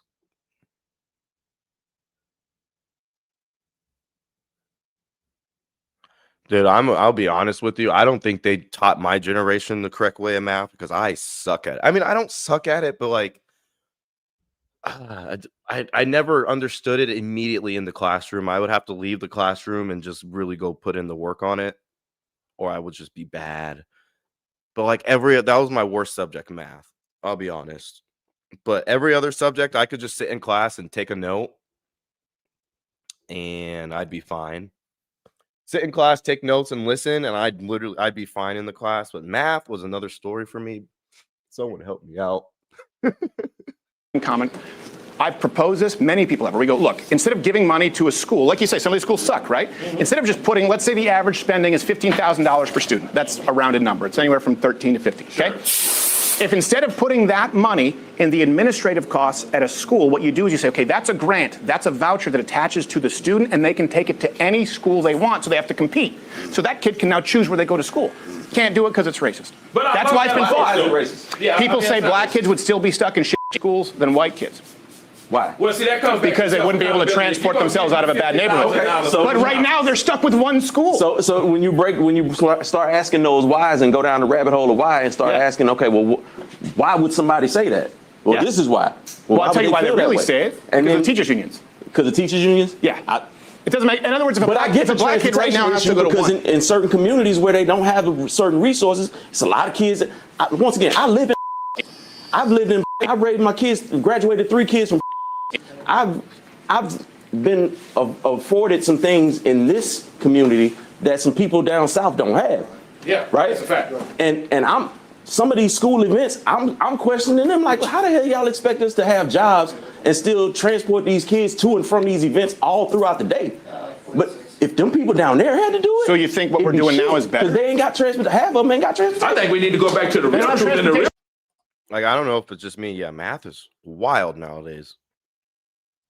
I mean, I know my channel demographics say a lot of you guys are older than me because I'm 26. So, yeah, math was always tough for me, like my whole life. History was my strongest subject. Like I love history. I remember one time I had 110% in my history class. I don't know. I love history and like stuff like that, but maybe it's just I don't like math. I never understood it. Once you put a bunch of numbers in my face, because that's what I'm saying. Because they're in impoverished areas, and we already know based on how we see. So then how do we fix it? We have to pay for a areas car, don't even a have house? grocery stores. No, of course not. Those same areas that's don't. horseshit. There's food I see deserts. everyone Come here. on now, you don't Everyone know here about has a food deserts. smartphone. You can literally order any food that's ever existed on Earth to any But municipality cheaper than ever. if you're in an area that already has a lack of resources and you're already low income, how you gonna order something? Amazon, one click. But see, and literally most of the black community is on food stamps. So Walmart just came out with free delivery, and they'll take the food, bring it to your house, put it in your fridge, and they'll give you 50% off if you have food stamps or on nutrition assistance. I don't know what they call it in your states. EBT, whatever, SNAP, was just government food help. So like it's a lot easier nowadays to get nutrition than it was. here's the deal. We're talking about food deserts in 2025. Come on. I think there's a broader problem that we will not discuss, and you know what that is? You've got to go all the way back. This has been an insidious process that's been at work, and the bad part about it is, as long as we as white and black America keep fighting among each other, we'll never see the big picture. You go back to 1982 under Charlotte T. Ice, who was the Department of Secretary under Ronald Reagan, Department of Education. She wrote a good expose many years later called The Deliberate Dumbing Down of America. She kind of patted that after that B.F. Skinnerian behavioral modification, and it ties all into the founder before the Department of Education, which was General Education Board, where they say, you know what, we don't need more painter, we don't need more artists, or we don't need more poets. We just want good cogs in a wheel that are easily taught, that we can mold under our own hand. That mantra still holds true today. So you got to look at that. Yeah, you want to know where that mantra holds true? Liberal freaking arts. I feel like most students are classified under liberal arts these days. Like I wanted to do more stuff in intelligence and war history and political science, and I had to classify under liberal arts. Like, okay, Look at where we come from. We come from a nation that was industrious and coupled with innovation to now everybody tends to do things like you say with your smartphone. You know why? Because pictures keep you from looking at things contextually. All right. So when you think about this educational system, you got to go back to what changed in this educational system and why we're where we are. Because you can't just simply say, yeah, but you can't just simply say that everybody wants to be dumb or everybody in the South. I didn't say everybody wants to be dumb. Okay. Well, tell you this too. Here's another problem why scores are so much lower in this country, especially when you talk about black America. Because money doesn't fix a problem. It's that money doesn't. We've thrown money at the problem, and it doesn't do shit. Solve the problem at the core root of it and start reforming the real academia. All right, that's where you solve the. So you know what you tell people? We're gonna operate in the system of meritocracy. God damn it, you will eat what you kill. If you're giving you $50,000 to go to school and you decide that you don't want to, or you fail to adhere to what's being presented before you, then shame on you. I agree. You do away with DEI. You do away with the sex affirmative action. How are you going to have a foolproof meritocracy with DEI and programs that incentivize race over merit? Like, he says they say they want these things, but then when it really comes down to it, what they have to do and stop being victims, no, because that's where black people, not all of them, but a lot of these liberal black people feel like their race and their skin and their victimhood is where they hold their power. That's where their power lies. That's where they can exert what they want to happen in society. And that's just the wrong way to look at it, in my personal opinion. Oh, but eat what you kill. Do away with DEI, but make it fair across the board. But that's what I'm saying. I agree. If you're gonna do away with DEI, you got to make sure that the merits are properly being counted. Because the reason why DEI was invented, reason why affirmative action was invented, is because you'd have two qualified candidates, same qualifications, but one would get in strictly because his name was Johnny, and the other one's name was Jamal. Well, we're gonna take Johnny, because naturally Johnny's gonna be better at it, but they got the same qualifications. That's why affirmative action was instituted in the first place. DEI came in because of shrinking white feminists wanted to claim credit. That's a snapshot you can present it in, but I agree with you. That's a snapshot you can present it in, but I'm just saying, like, the reason why. No, what I'm saying is, you go down to ask why. I'm being flippant, but the truth is, black people were being admitted in record numbers if they had the same qualifications before DEI and affirmative action. White shrieking feminists wanted to take credit for something that was already happening because people had become less racist, so they can say, tag my white name on there, DEI. See what I did for black people? It's white guilt. And what I'm trying to tell you is young people who have nothing to do with any of this, their guilt is running out, and you can't escape the violent murder rate. You can't escape them losing opportunities and being blamed for being racist when they're not. And you want those guys, if any of you guys are white in here, you don't need to bring that white guilt crap over here to this channel. I promise you. Like, I will not. I won't even let it slide if you try to have some white guilt. Unless you can sit here and send me a document of your grandfather did this, and so you want to feel guilty about it, then send me the document, and then we could talk about it. But otherwise, I'm just going to consider you as a normal human being just like me. And I would wish you to do the same back to me. There's no reason. Even if you showed me the documents that your grandfather did some shit, well, that's not you.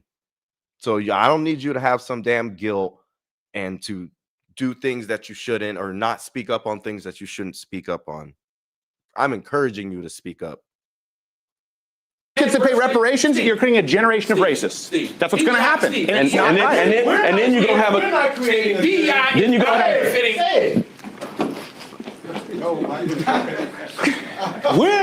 we as a black community, we're not creating a generation of racists. Yes, you know who's creating that generation of racists? Those older white people are feeding that. No. That's not fair. Because a lot of what black people don't like to say is in our private conversations at home, they not my house with my mom or my family, we don't do that anymore. But lots of black families growing up will tell you never trust a white man, never listen to what the white man has to say. They're always trying to put you down. There's always going to be red flags and barriers that are going to keep you down no matter how hard you try. So you always got to be weary of the white man. You have to you have to act a certain way. And it's just, yeah. white privilege, like what can you do more than a black person can't? Secret. What opportunity do you have in life that a black person can't have? You both can choose to work hard, and you both can get to places that you never even thought you could go to. But that's the thing. In the black community, we're told that the white person is going to stop us from doing that. So if you want to call that privilege, that you weren't told that someone's going to bring you down, okay, I guess you can call that privilege. But no, I call that bad culture on the black people's end. Into their kids. See, all white people are not racist. I don't believe that. No, of course not. But the ones that come from families that have that inherent gene or trait in them, they're passing that on. How? See, You see how you see where I said he was going to connect it to an inherent gene or trait? No, yeah, secret. Like that's a common. It's a common thing in the black community. It's not uncommon for people for them to be having those conversations.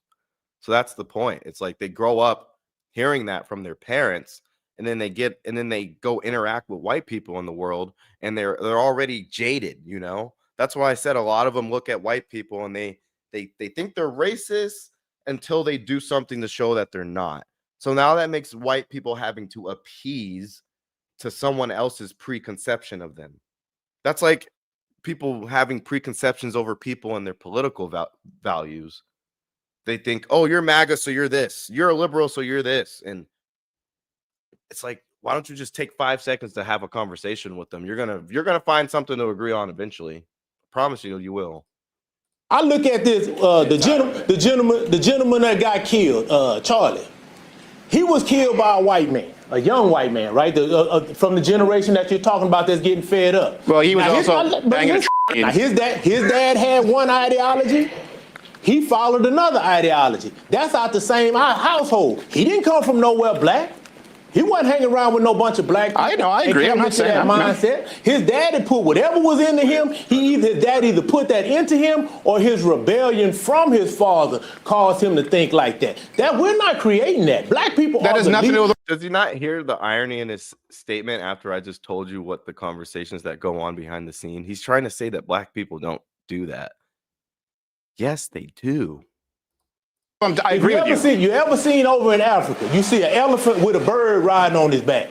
That elephant ain't worried about that bird because that bird not stopping him from doing the thing he want to do. Where's the bird? No. Where's the bird? You're not stopping white Americans from doing anything. You know what? The bird just burned down $4 billion worth of cities and 60,000 assaults. No. And a young white kid. No, hold on. You got to might get blamed for it. Right. The bird is half as big as the elephant. Steve, you act like it's only blacks that was burning it down. Literally. We have absolutely no idea, and I don't think it was that white kid who killed Charlie. But we can leave that there. You know what I said earlier, and you listen is when you have a young white person going, okay, why is this happening? And people go, Black Lives Matter. And they go, well, hold on a second. I have an opinion on Black Lives Matter. They go, well, sit down, shut up. Okay, now silence is violence. And that kid goes, well, what do I do? By the way, you're on the hook for reparations, even though his father, his grandfather, his great-great-grandfather didn't own a slave, and he's still 12 times more likely to be killed by a black person the other way around. What I'm saying is society is going to create a generation of racists. What do you say to that young white kid? What do you say to him? Stay off of TikTok. Stop reading stats. Stop paying attention to what these talking heads are saying, because they're leading you down the wrong path. I mean, yeah. They're leading you down a path of paranoia. We can be frank, it probably was a white dude, though.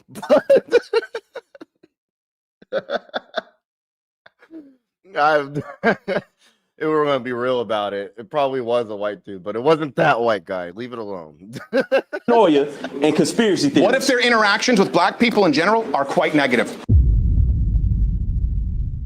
Let's watch part 2. Fluff it. I already have it up, so I need to mute it because it's going to have music and I don't want to get copyrighted. So let's go right. Is this good? To what these talking heads are saying, because they're leading you down the wrong path. Good. They're leading you down a path of paranoia and conspiracy theories. What if their interactions with black people in general are quite negative? So I ain't give the same thing in reverse. What about black people who've had continuous, not only historical, but personal experiences where they've been at the wrong end of white people? Here's the thing. I'll tell you. And then we get told that those stories are invalid. No, you're not. Yes, we do. You're not. I've been personally told my story was invalid. Definitely not. And by the way, the only thing that keeps my heart protected from racism, by the way, the only thing that protects me from not wanting to go out and kill the person who shot Charlie Kirk, because by the way, there are two people on earth who know what it's like to sit in that chair. Me and him. And I just did it at SMU and had to have entire bulletproof glass and an army to go in and have conversations, right? So I'm a little bit pissed off about it. Also, people have tried to take my life many times. So I don't really have a whole lot of sympathy for anyone, white or black, saying, oh, must be, yeah. You ever have someone show up at your house? You ever have someone show up at your house when your kids are sleeping with weapons being swatted? Like, we've been living through this for a long fucking time and told you don't know what it's like. I will say this, my faith is what has protected me. My faith is what has protected my heart from becoming racist, but I've had a lot of negative interactions. That's why I'm sitting here. We'll have to edit this because just the word. By the way, if you want a relaxing vacation, stay home. Don't go to. I know, but my kids love it. So I go there, okay? And I'll tell you this. You have like this magic wand thing, you run around the hotel and it opens up chests. Wow. And I'm sitting there, I'm sunken eye, and there was a black guy next to me. Obviously a dad with like his daughter and his son. And I just kind of looked at him, we looked at each other in the face like, yeah, we know. This is exhausting. And I know we have a lot in common because his wife or woman is probably in the room because he's there with his kids by himself. And that's why you'll see me mostly disagree with liberal policies, guys, because the way I look at it is they use a lot of these minority groups as pawns to have their political power. But when you really look and break down their policies that they're doing for these people and the way when they get in power, the way that the economic shift, it's just, I mean, the last prior 4 years was when I first started really getting into, the world and politics and having to make my own way and have a job, have credit and a car. It was hard as heck, and then coming from my family, who's been like a poor family growing up, and how my mom told me that the first time she felt economically secure was during the Trump first term. And like, my mom's never said something like that. Like, she just told me that out of like because I was telling her that Donald Trump is racist and this and that. And she just was like, well, this is how I see it. And then that's kind of where I just started changing my views to be more independent. But on this last race I voted Republican because I didn't want to see the Democrats in power anymore. I was too. But then we were there at the water slides. My kids are 3. And now my thing is that, okay, now we got the Democrats out of power. Well, now we need to like really hammer on the Republicans who are in power to start doing right and actually start representing people. We can't just say like everything they say is right or everything Trump does is right. Like, we have to, whoever's in power, we have to force them to do the will of the people or we get them out. It's really that simple. America first. And this happened not once, but about 4 or 5 times. And it happened 3 times with one black kid who was about 5 or 6. Shoved my son out of the way to get on the water slide. Okay? My son did nothing. Shoved him out of the way a second time, came back. My son's 2, 3 years, which is a big deal at that point. And then at one point I look over, Mom, no Dad. And I just go like, hey, he's being aggressive. Okay, he comes back the 3rd time. And I go, hey, hold on, you have to wait in line. You know what my son said? My son said, well, Daddy, you know what, maybe he's in a real hurry. We should let him go. That was a different interaction. That kid kept doing it to every other and it wasn't the only one. And you know why? Because I've taught my kid, hey, you're going to have people who look different from you, and it doesn't matter, you treat them well. That kid wasn't. And I'm telling you, along with the empirical, anecdotally, if you have a young white person who has these interactions on a regular basis, and I'd be lying to you if I said they were uncommon, while being told they need to shut up because of systemic discrimination. Now? No, not necessarily. I think we need to really revamp and reform our immigration system. But besides that, I mean, I don't really see what this administration is doing so wrong outside of being wild on immigration. But, the way I look at it is it just needs to be reformed. There are a lot of illegal people in the country, but the way they're going about it has been aggressive and it comes off wrong. gonna create a generation of racists. But But that child was poorly at that parented. same time, we still have to acknowledge the overwhelming problem that they were left with to start off on at the start of this administration. Like, if you can't acknowledge that was a problem, then I don't know. I agree. Running all the time. Hey, Steve, that child was poorly parented. There's no way in the world. Dad, One mother shouldn't have any. No, yeah, blue cities need to be the first time. No, The dad did nothing, Steve? The dad wasn't There was no dad. That's to say that Mom, no dad. Now I say because it's not a race thing. The dad, him and I looked and were like, dude, I get it, right? We're both tired. But here, this kid, I don't know, maybe the dad wasn't there. His mom didn't, and he shoved my son out of the way. But poor parenting, though. Yeah. Yeah, that's not That's why all the time. That's what I was about to say. It's poor parenting everywhere, and that creates individuals that grow up to be grown up individuals, and some of those individuals end up getting positions of power. Yeah. Well, see, can I drop one thing real quick? Yeah. Actually, like, because I like the thing about choices. And you were talking about the federal By the department. way, the whitest I'm sorry. I'm sorry. Like, there's a couple things. You said you ended up in, and so you don't have to worry about things that people in South. No, I said I've been afforded some things. Afforded. Yeah. Why? How are you afforded that? You just happen to land. No, here. I sacrificed some things to live in. Correct. Right. You made good choices. I made choices. I And when made we talk choices about that. when we talk about educational standards. But I why- also had opportunities available Sure, to me you- too sure. that some people didn't have. Of course, everyone has a different Right. lot for sure. Right. Sure. But you were talking about educational standards. Why is it that the Asian kid does 3 times to 4 times as much homework than the black kid, and the white kid does 2 Conditioning. to 3? Why? Because it's culturally, it's conditioned. Exactly. So why is it That's what better I'm saying. parenting from Asians than white And then we parents? come- Why? You said what? Why is there better parenting? What he's trying to say is, you said bad parenting. Well, I said so why is there better culturally- parenting from culturally Asians teaching and white the parents? stream. Yeah, culturally, the educational mindset, culturally, when it all comes Asian, back- Guys, they're finally getting somewhere. I think they're finally getting somewhere. We're what, an hour plus into this, and they're finally, like, I think that's the first time where they said culturally there was a problem that they admit it. Yeah. Because when I was growing up and I went to my white friend's house, their parents used to make us sit at the table and do our homework, or make sure we did our homework. When I went to some of my minority friends' houses, they just made sure we were in the damn house. Barely at that sometimes. So, yeah. I remember. Yeah, I remember I was at my white girlfriend's house and I was laying on the bed in like the guest room area doing homework. And he came in the room and was like, "What are you doing?" Why? And I was like, "Doing homework." And he's like, "Oh, well, if you're gonna do homework, you need to come sit at the table and actually sit up and do homework." And I was like, "Oh, all right." And I walked my ass out to the table and did my homework. Like, Asians, they're taught from young Yes. that's primary. Sure. Over anything else, entertainment, Also obeying the law. how you dress, none of that matters. And it's, Up here matters. right, Yeah, and they're I also agree. about 3 to Right. 4 times more likely to have a father in the household than a black. That too. That too. Why is this disproportionately affecting this one community? Oh my Because God. I have a question, because I actually have, like, my what uncle. I use for my camera. That's okay. Aunt's married to a black dude, one of the most accomplishment of all time. Mm-hmm. Helicopter pilot, National Park Ranger, served his country, has a Ferrari in the driveway, right? Mm-hmm. He wears, crew socks, so we can forgive him for some things. But I have my whole life I've had this great black role model in my life. Mm-hmm. But then I try to ask questions, and I have a hard time asking him because I don't want to upset that relationship. You're being responsible with your work. So I want to ask now, like, It doesn't help that you look like you're in the Third Reich. I'm not even going to take that out. But then if you talk about there's no power. Well, we were talking about Charlotte, and you said the black activist judge. Well, in Charlotte, it's not just the black activist judge. It's the DA that's black that instituted those policies. It's a black mayor.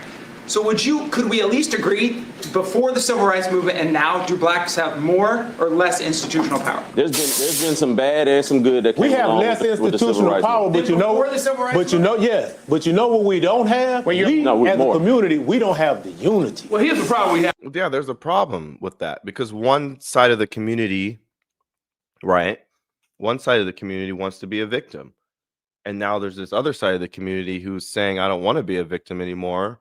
And I'm just going to treat the average white person or like they're just the average person. I mean, that's how I've always treated white people in my life. I meet them, and just through our interactions with each other, I can figure out what type of person they are, But I've always, even growing up, I've heard the racist white jokes, that some white kids will say, but then I've said racist jokes back to them, and then we just go on with our lives. Like, I just don't know where things started to get so too serious and personal, and now our kids are having to think about racial divides at such a young age when these kids are just they're kids. This is where they should be able to see that they can talk to anyone, be friends with anyone before ideologies come into play. Because I always went to white school, so I had to learn to get along with white people, and it was not hard. It really wasn't. The only thing that was hard was when, like, because there were things like when I was at a rich Catholic school, it was hard sometimes with sports because there were some, rich donors, but they weren't even all white. It was just, I feel like maybe we can say that people with money have more opportunity than others in life, but we can't just equate that to skin color. Let's continue. So the last thing I want to ask, I want to ask you a question before you say the last thing. It kind of all throws together, and I'll just let you go. Okay, go ahead. Why was the black community one of the fastest growing economic demographics in the country? Why were there tons of fathers in the household? Black people were becoming great role models and integrating into society naturally. And now it's substantially worse You know why it's than worse? it was before Martin Luther King. You know why it's worse? Yeah. Because of the fact that and I'm gonna say this openly because I can't get into the specifics, but I work for an entity that I was flabbergasted to learn this. All right, and what we do is we provide Medicaid, right? And this is a former campaign I worked on, and I was awestruck when I would have white females that would call, and they would call on behalf of their entire family, which included the husband, right? So many people say, well, the welfare queen is having more children because she gets more food stamps. Well, here's how it really works, and I can tell you this from firsthand knowledge, right? Let's say I've got a household of a wife and a husband, and I've got 4 kids. That household can earn up to $6,900, right? And here's what happens. Even if the husband is in the household, many times they're self-employed. So, of course, you can skew the numbers any way you want. And you and your family will continue to get full health care. A black mother is always told that if there's a man in the house, number one, then it's a no-go, okay? Look at the Section 8 Housing Authority. Now, here's what happened, and you want to know what happened, what caused I agree with everything you're saying. Yeah, what caused the problem in black America. What caused the problem in black America is the fact that when the father became absent in the home, right? When he became absent in the home, it left the mothers to bear the brunt. So to answer your question, do we have more influence in some areas? Perhaps, but ask yourself this. Do we have more influence economically? Because if you go back and you look, I would say probably not. No.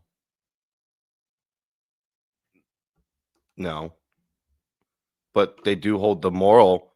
Well, what is he saying? The moral influence, and the way people have to police their speech. They have the influence in that, and they have a lot of political influence in terms of whoever the group thinks they agree with, they're going to get the vote, which has historically been the left. So, I mean, it's just if they're so upset about them not having any power or anything, it's just why continue to do the same things? Why continue to have single families just for welfare? Why not work on the building of the family structure? Why not have a more community agreement to stop gangs and drugs and violence and to really condemn it? Why not have an entire city go march through the hood like they were and have signs saying stop the violence, stop killing each other, this or that? Why do we only come together as a community when it's against a white person who committed some atrocity we didn't like? That's my thing. It's just we continue to perpetuate the same things that we don't like, and then we still blame white people. But instead, our culture is completely been broken down, and and we're not doing anything to fix it. Like, our most economic power is rap and probably basketball and football. And rap just promotes and continues the violence and killings because that's what they get famous for rapping about. And then they were just say, well, we're just rapping about our experience. Well, nowadays kids are going out and doing crime just to make a rap song. So If you go back and you look prior to the civil rights movement, let me tell you something right now. You had more black carpenters and tradesmen all over the overwhelming. Yeah, that's right. But the problem is, again, if you agree with that, then you'll agree with the fact that if it had not been for the change in the systemic dynamics, that black men would still be in the home or what have you, Right. and the black family would still be doing it. Federal government policy has not been instituted to help black people ever, but really to make them dependents of the state when they were doing just damn fine without the federal government that you want in more people's lives. The only reason why It's almost like reparations would be the same thing. My question to that is, why is that a problem for white America? And we were already... Because it's one country. Because it's what? We are one country, and the problems of one community... We're not one country. We're an entity. We're a corporation. The United States is a corporation. It's not a country. It certainly is. And with that attitude, we can never be a country. That's the attitude that people have. We're not a country. It was never built. goodness, like they don't like how you gotta respect the country first so we could all have a common agreement. So now you're just a black person living within a corporation, I guess you want to say? It's written in the Constitution. It's a corporation. That is not a country. not written in the. That is not written in the Constitution. That's just not true. It's not a country. So what I'm saying is, when we were black people in our own communities, thriving, like you said, doing our own thing, why was that a problem for white America? We were doing our own thing. Why did y'all come and burn down the Wall Street, Black Wall Street? We had our thing going. Why is it an issue when we have our own thing going and we're minding our business? White America comes in and figure out a reason to, oh, that's wrong. Y'all are doing something wrong. That's not by the code. That's not by the rules. No one here is trying to justify clear racist policies of the past or racism of the past. Of course that existed. No one was arguing that. Here's the thing. We're not arguing. I'm asking why.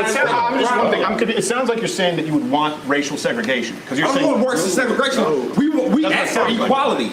We didn't get that. But you're saying your own community doing your own thing. Do our own thing. Are you saying that we should be separate communities? That's what I'm asking. Are you saying we should be separate white and black communities? That's what it sounds like a little bit. Separation may be the answer. Okay. I appreciate your honesty. I appreciate your honesty. Separation could be the answer. But if a white person says that, is it racist? No, it's not. Okay. I think that's fair. But if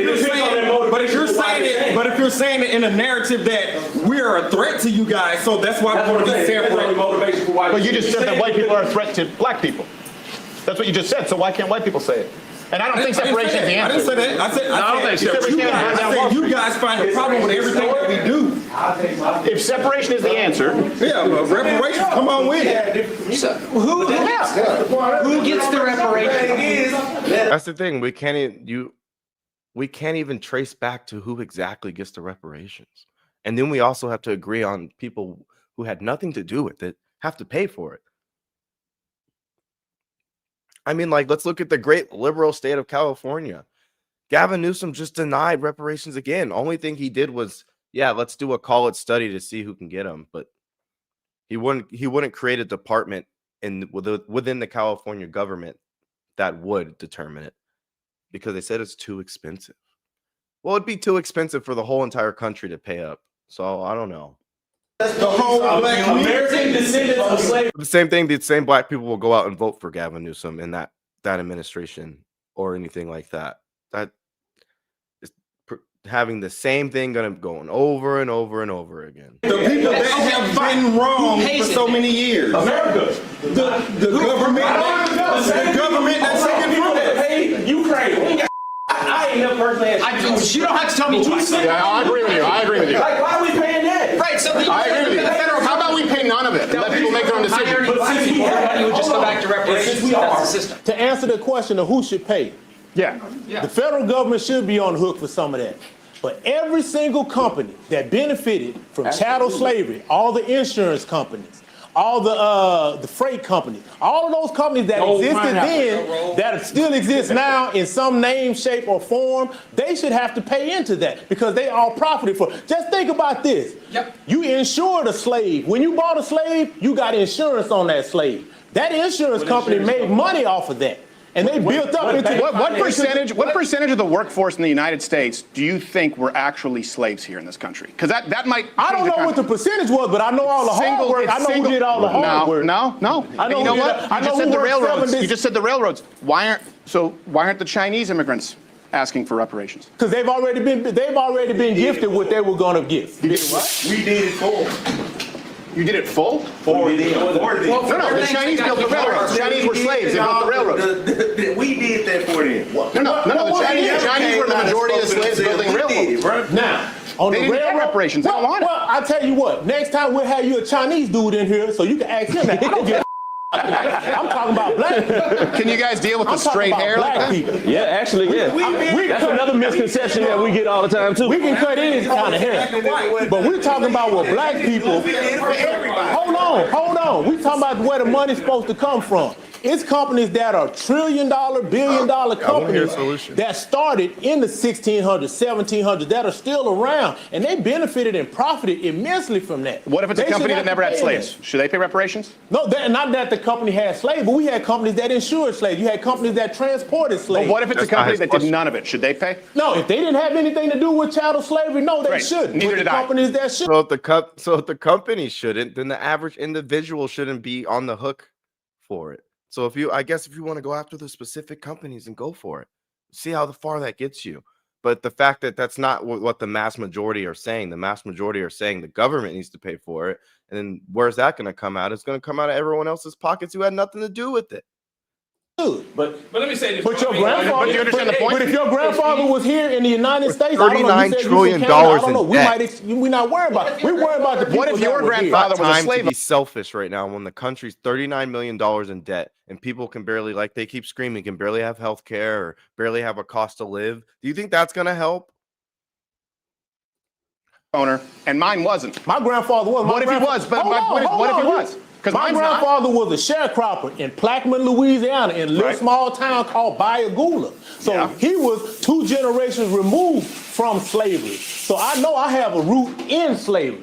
Okay. Somebody owned my great-great-grandfather. What if I have no root in slavery? Well, you don't owe nothing. You don't owe anything. Your grandfather, if your grandfather from Canada, he wasn't down here owning slaves. Okay, I'm just trying to. So then people who didn't owe, we don't pay reparations. He owe money. Here's what I'm telling you, though. Hold on a second. Here's what I'm telling you. If you're to go through the numbers, sir, do we agree? If I have no connection to slavery whatsoever, that I don't owe. You still Me. You don't. We agree. Don't. Okay. So do you realize that you could take all the white people in this country, and if you're going to add up everyone where you could actually trace the lineage to slave owners or had any involvement, you would end up with maybe 2 or 3%. 2 or 3% of white people in this country. There go them numbers. There go them numbers. You throw out. There go them numbers. There go them numbers. Most of us have nothing. Somebody did it. Somebody did. Yeah, and somebody Africans sold them into slavery. Somebody owed. It's still going on right now. Somebody owed. There are more slaves on earth right now than ever. Did you know that? Steve, let me ask you a question. Let me ask you a question. We're not gonna really get to the heart of it. Let me ask you this. Are you aware of what's going on with McDonald's right now? McDonald's, the company? Yeah, McDonald's, the company. I'm aware they can't get my fillet of fish right anytime I go. Let me tell you what's really happening. I got a friend of mine who currently has 5 McDonald's locations, right? So there are many times he says, Cedric, sometimes I've got to get up at nighttime to go and check, even if the chiller goes out, right? So I said, man, why is that so? What's really happening? He said, Cedric, what happens is there are most black franchisees, right, that own these McDonald's. He said, we have to get them in the most low-performing areas, right? Never mind the fact that we make the same investment up front to purchase one of those McDonald's, right? So when you talk about that, let's look at the systemic and institutional biases that are involved just in that. You tell me I got to pay you $1 million to get a McDonald's, right? Same thing as my white counterpart. But yet, I'm relegated to take a McDonald's in an area that's probably highly impoverished. I've got to keep coming up with all kind of gimmicks to keep the foot traffic coming through the stores where nobody talks about that. Well, what about the flip side of it? What happens on the flip side? What about the flip side of it? What about the fact that you have the government that has grants that they invest in black-owned businesses that don't happen for white people? Let me ask you this, Steve. It's funny you. Does that even it out? No. But here's because that exists. Here's something you keep saying. You say that these grants exist for black people, but let me ask you. Okay, but my point is both sides of that coin, right? Yeah, it exists for a reason. We'll go there. Why? What's the reason? The reason is based on what he's saying. That's why it's an right. That's what I'm saying. But I'm saying if you use his example of the McDonald's, what would be the reason for relegating the black owners to the low income neighborhoods? I don't know. I'm not able to verify that all that's factual. I know. Were you told you could only open here in nice? Huh? I can tell you guys, I work. Never mind.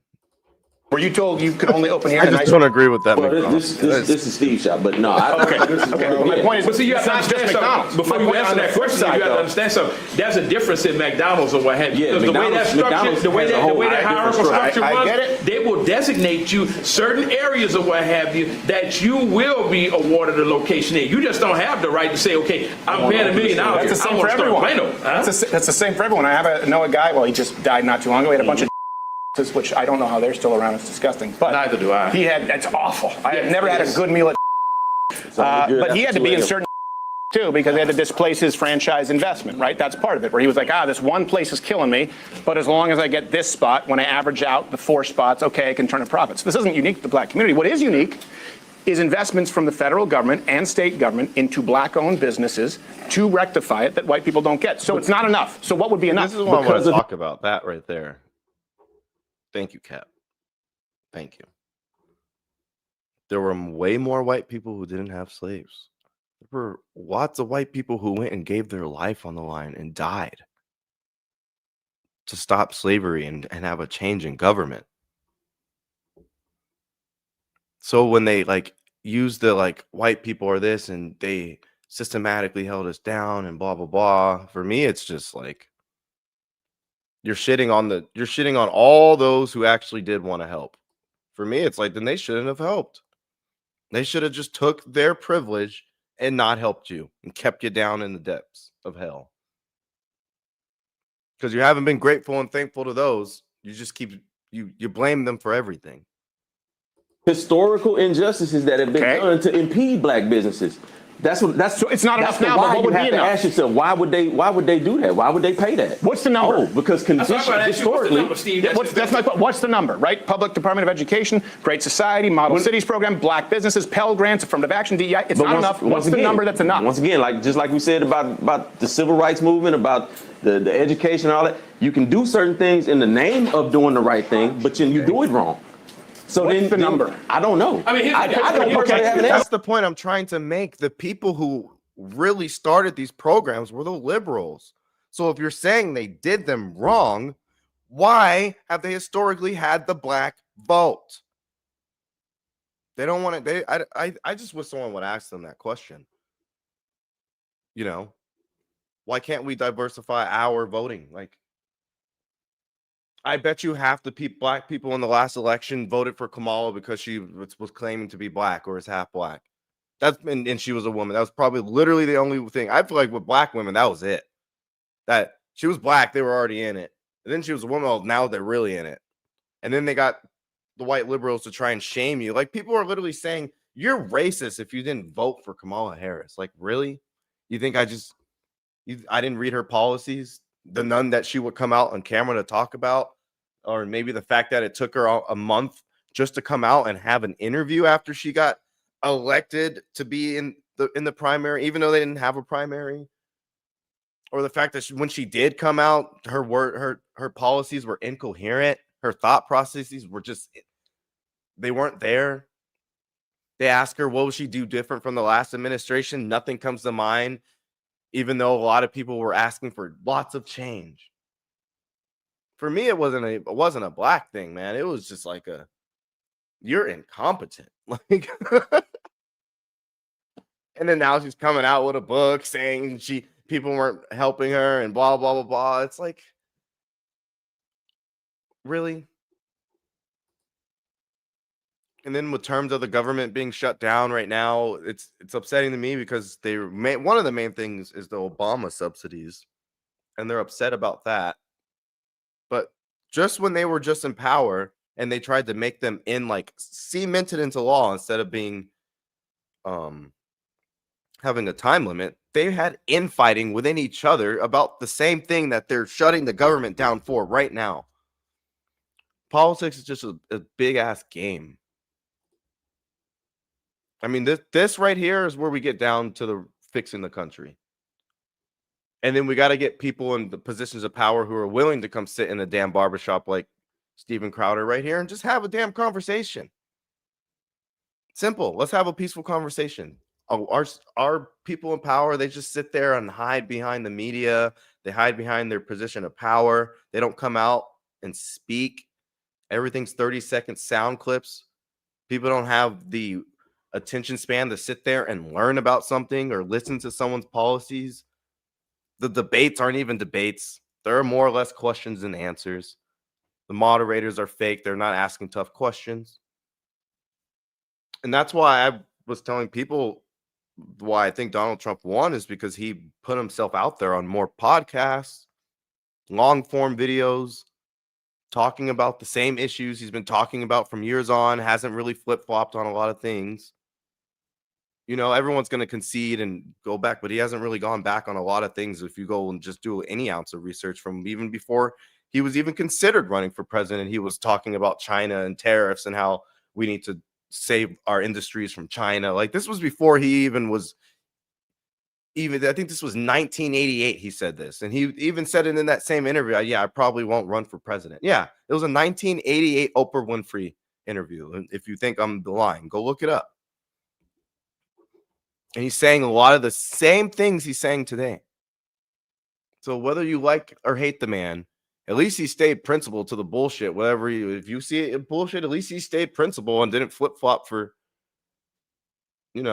but like it's just like neither party is very great, but the left is in shambles right now. And they had no business running this country at the moment. Not when they're a lot responsible for this conversation that's happening right now. Because a lot of their policies is what these people right here felt like they were getting ahead on, but then still they feel like they're not getting ahead.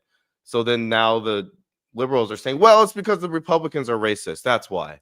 And they don't want you to get ahead. But when they're in power, there's no like specific thing that ever happens for black people. So I don't get it. One moment, just one second. But then again, they don't know what they really want. They just say reparations. And it's just like, give a bunch of people money and that's not going to help.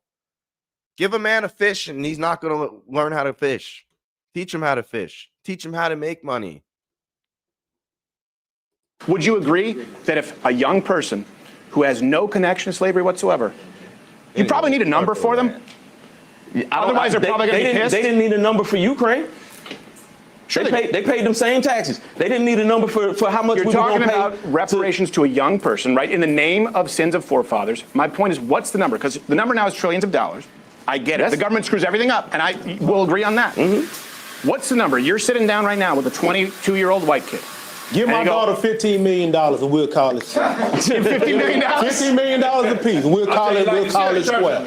That's for me and for them. And $50 million, okay. $15 million. Look, since a lot of people don't care about their taxes, add an extra 2% to what you pay in taxes. How about that? 2%. That's a number. 2% for how long? Do care. Let's see. How long it was? So 2% only for white people who have a connection to slavery at their forefathers, right? How long were we in slavery? You'd end up with no money. You'd end up with zero money. None. You'd each end up with about $14.99. You keep letting our people off the hook. That's what I'm saying. I'm talking about the government paying taxes. I'm not talking about just people who are responsible. Once again, I'm not responsible for anything happening in Ukraine, but I'm paying for it.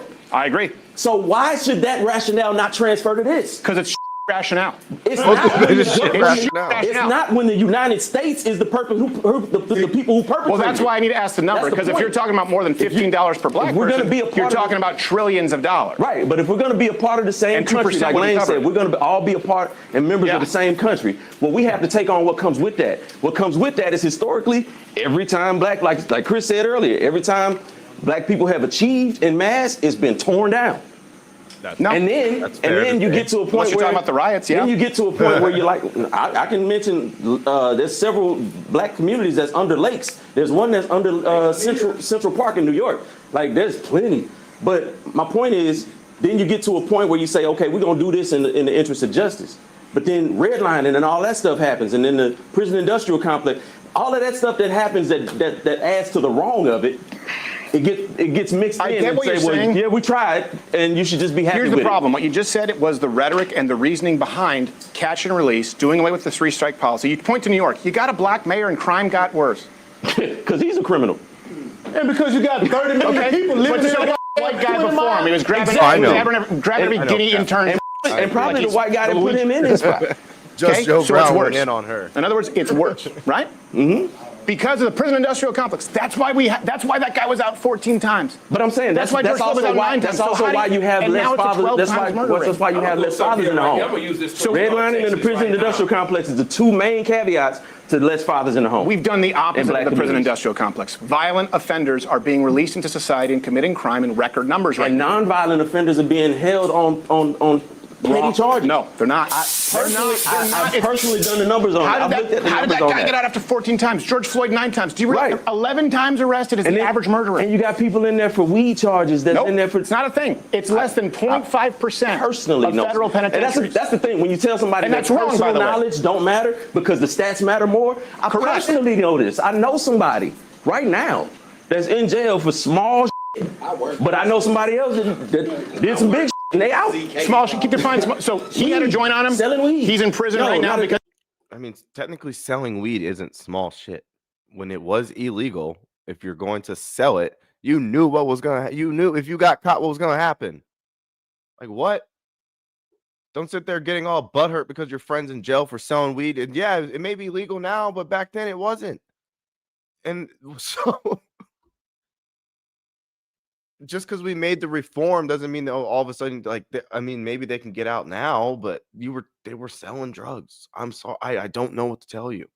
Even if you go and sell weed on the street right now, you can get in trouble and go to jail. Even in my state where it's legal.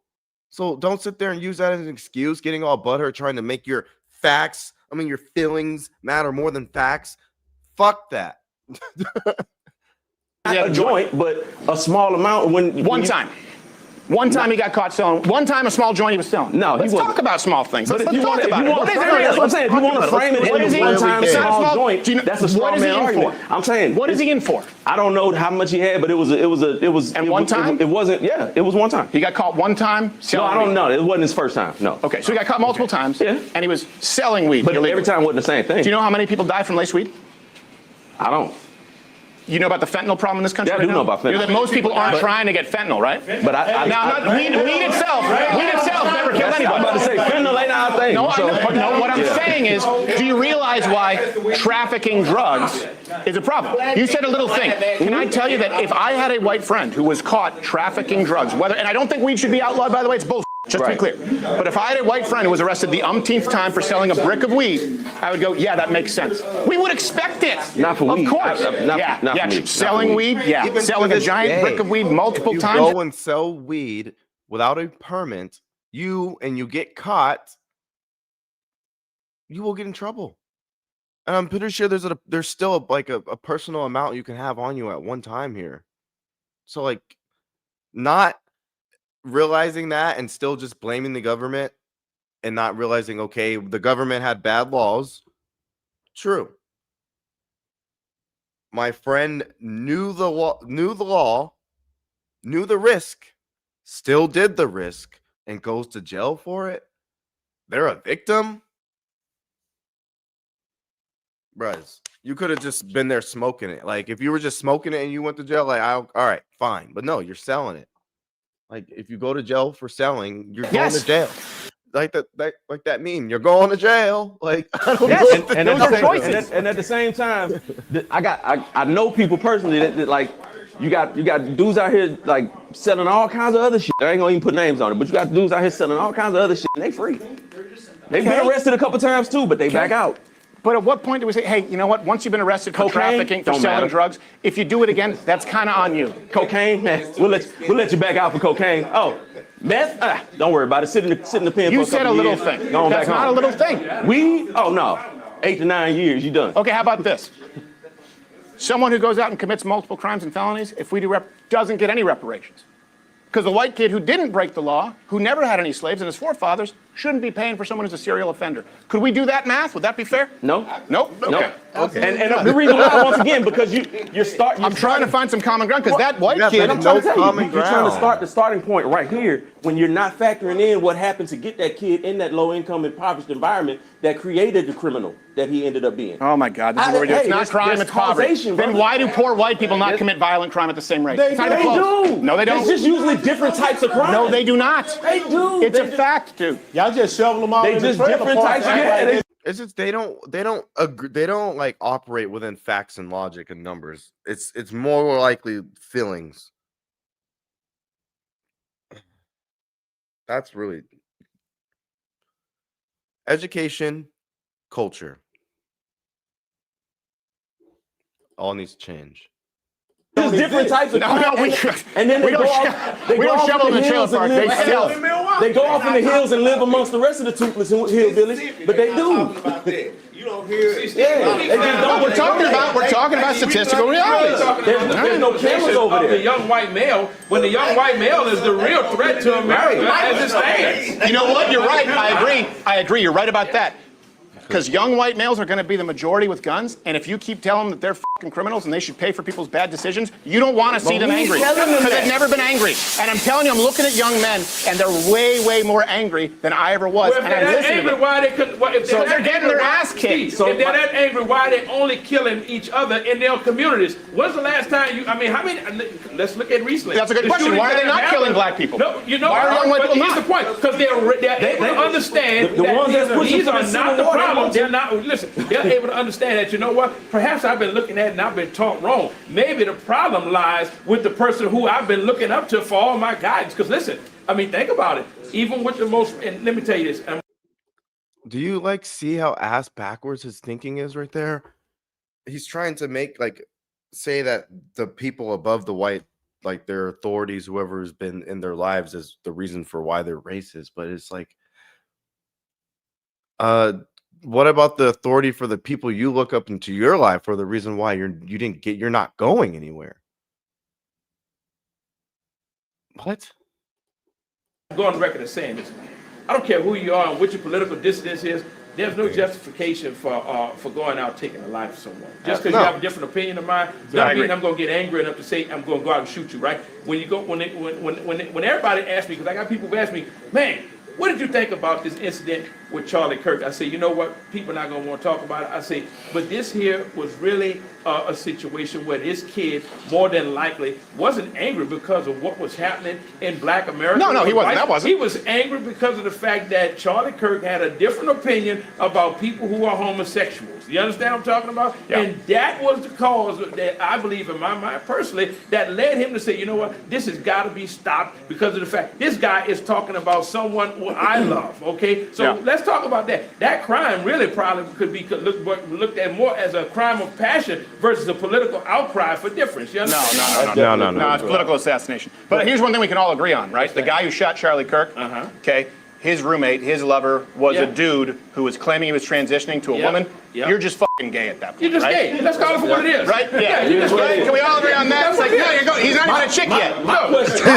My question is, like, out of that tragedy, why did the next day black communities have to get threats?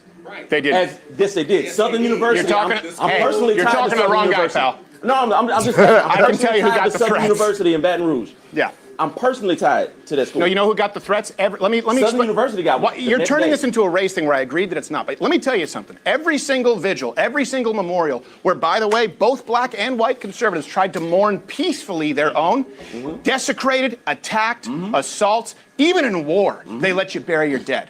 And that's because of radical LGBTQAIP. That's not a race thing at all, but it's the same wing that's pushing reparations. So when you're linking arms with them, we need to hear you disown those people, too. So here's the thing.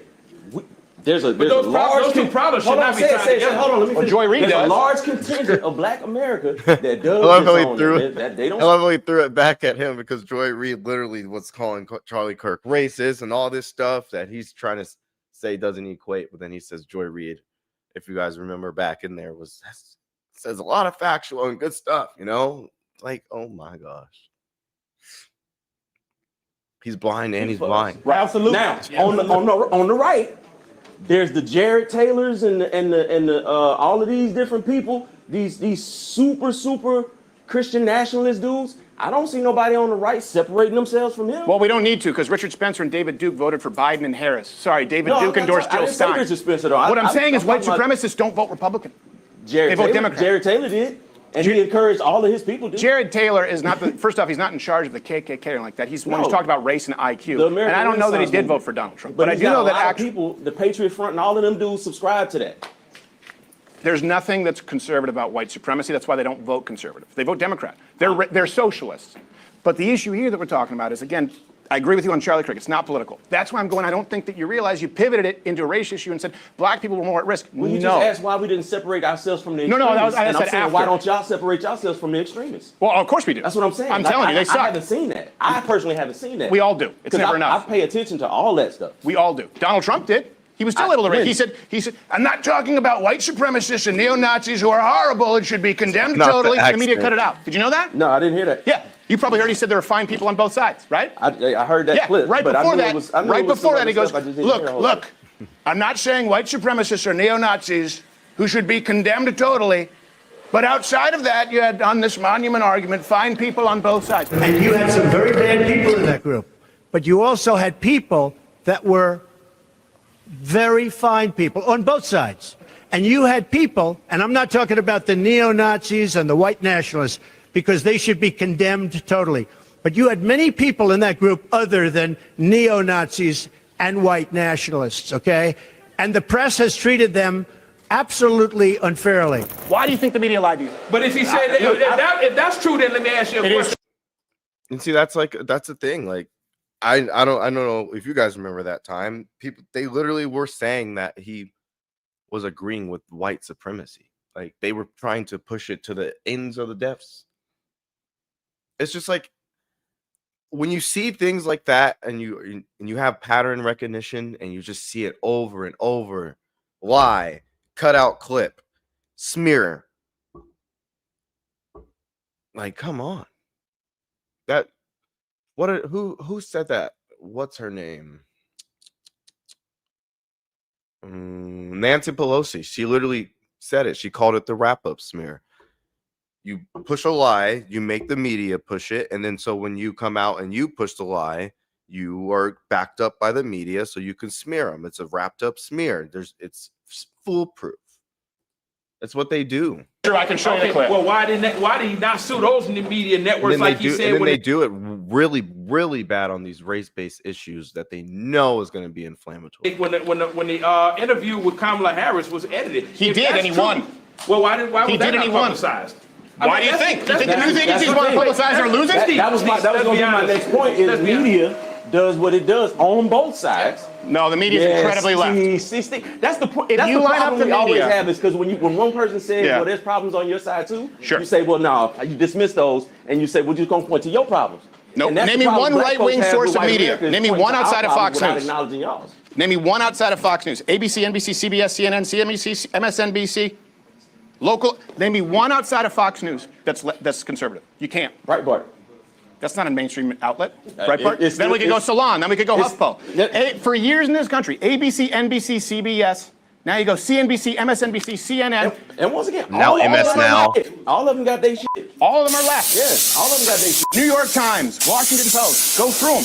Right? We have to agree on that. Hey, that's why you were lied to. But that's the thing. People lose the ability to think critically, think for themselves, and they just lean whatever way the publication or the platform is telling them. Right. Now it's up to people that run these platforms and publications to be responsible with their words and how they're leading people. But you got one half of the country that's purely led to think that these people are bad, and then that's all it is. It's just I think they're bad. I think people who cut out Donald Trump saying, not saying white supremacists and who should be condemned. I think the media that cut out on January 6th, where he said, of course, make your voices heard peacefully, patriotically, but peaceful. You have to be peaceful.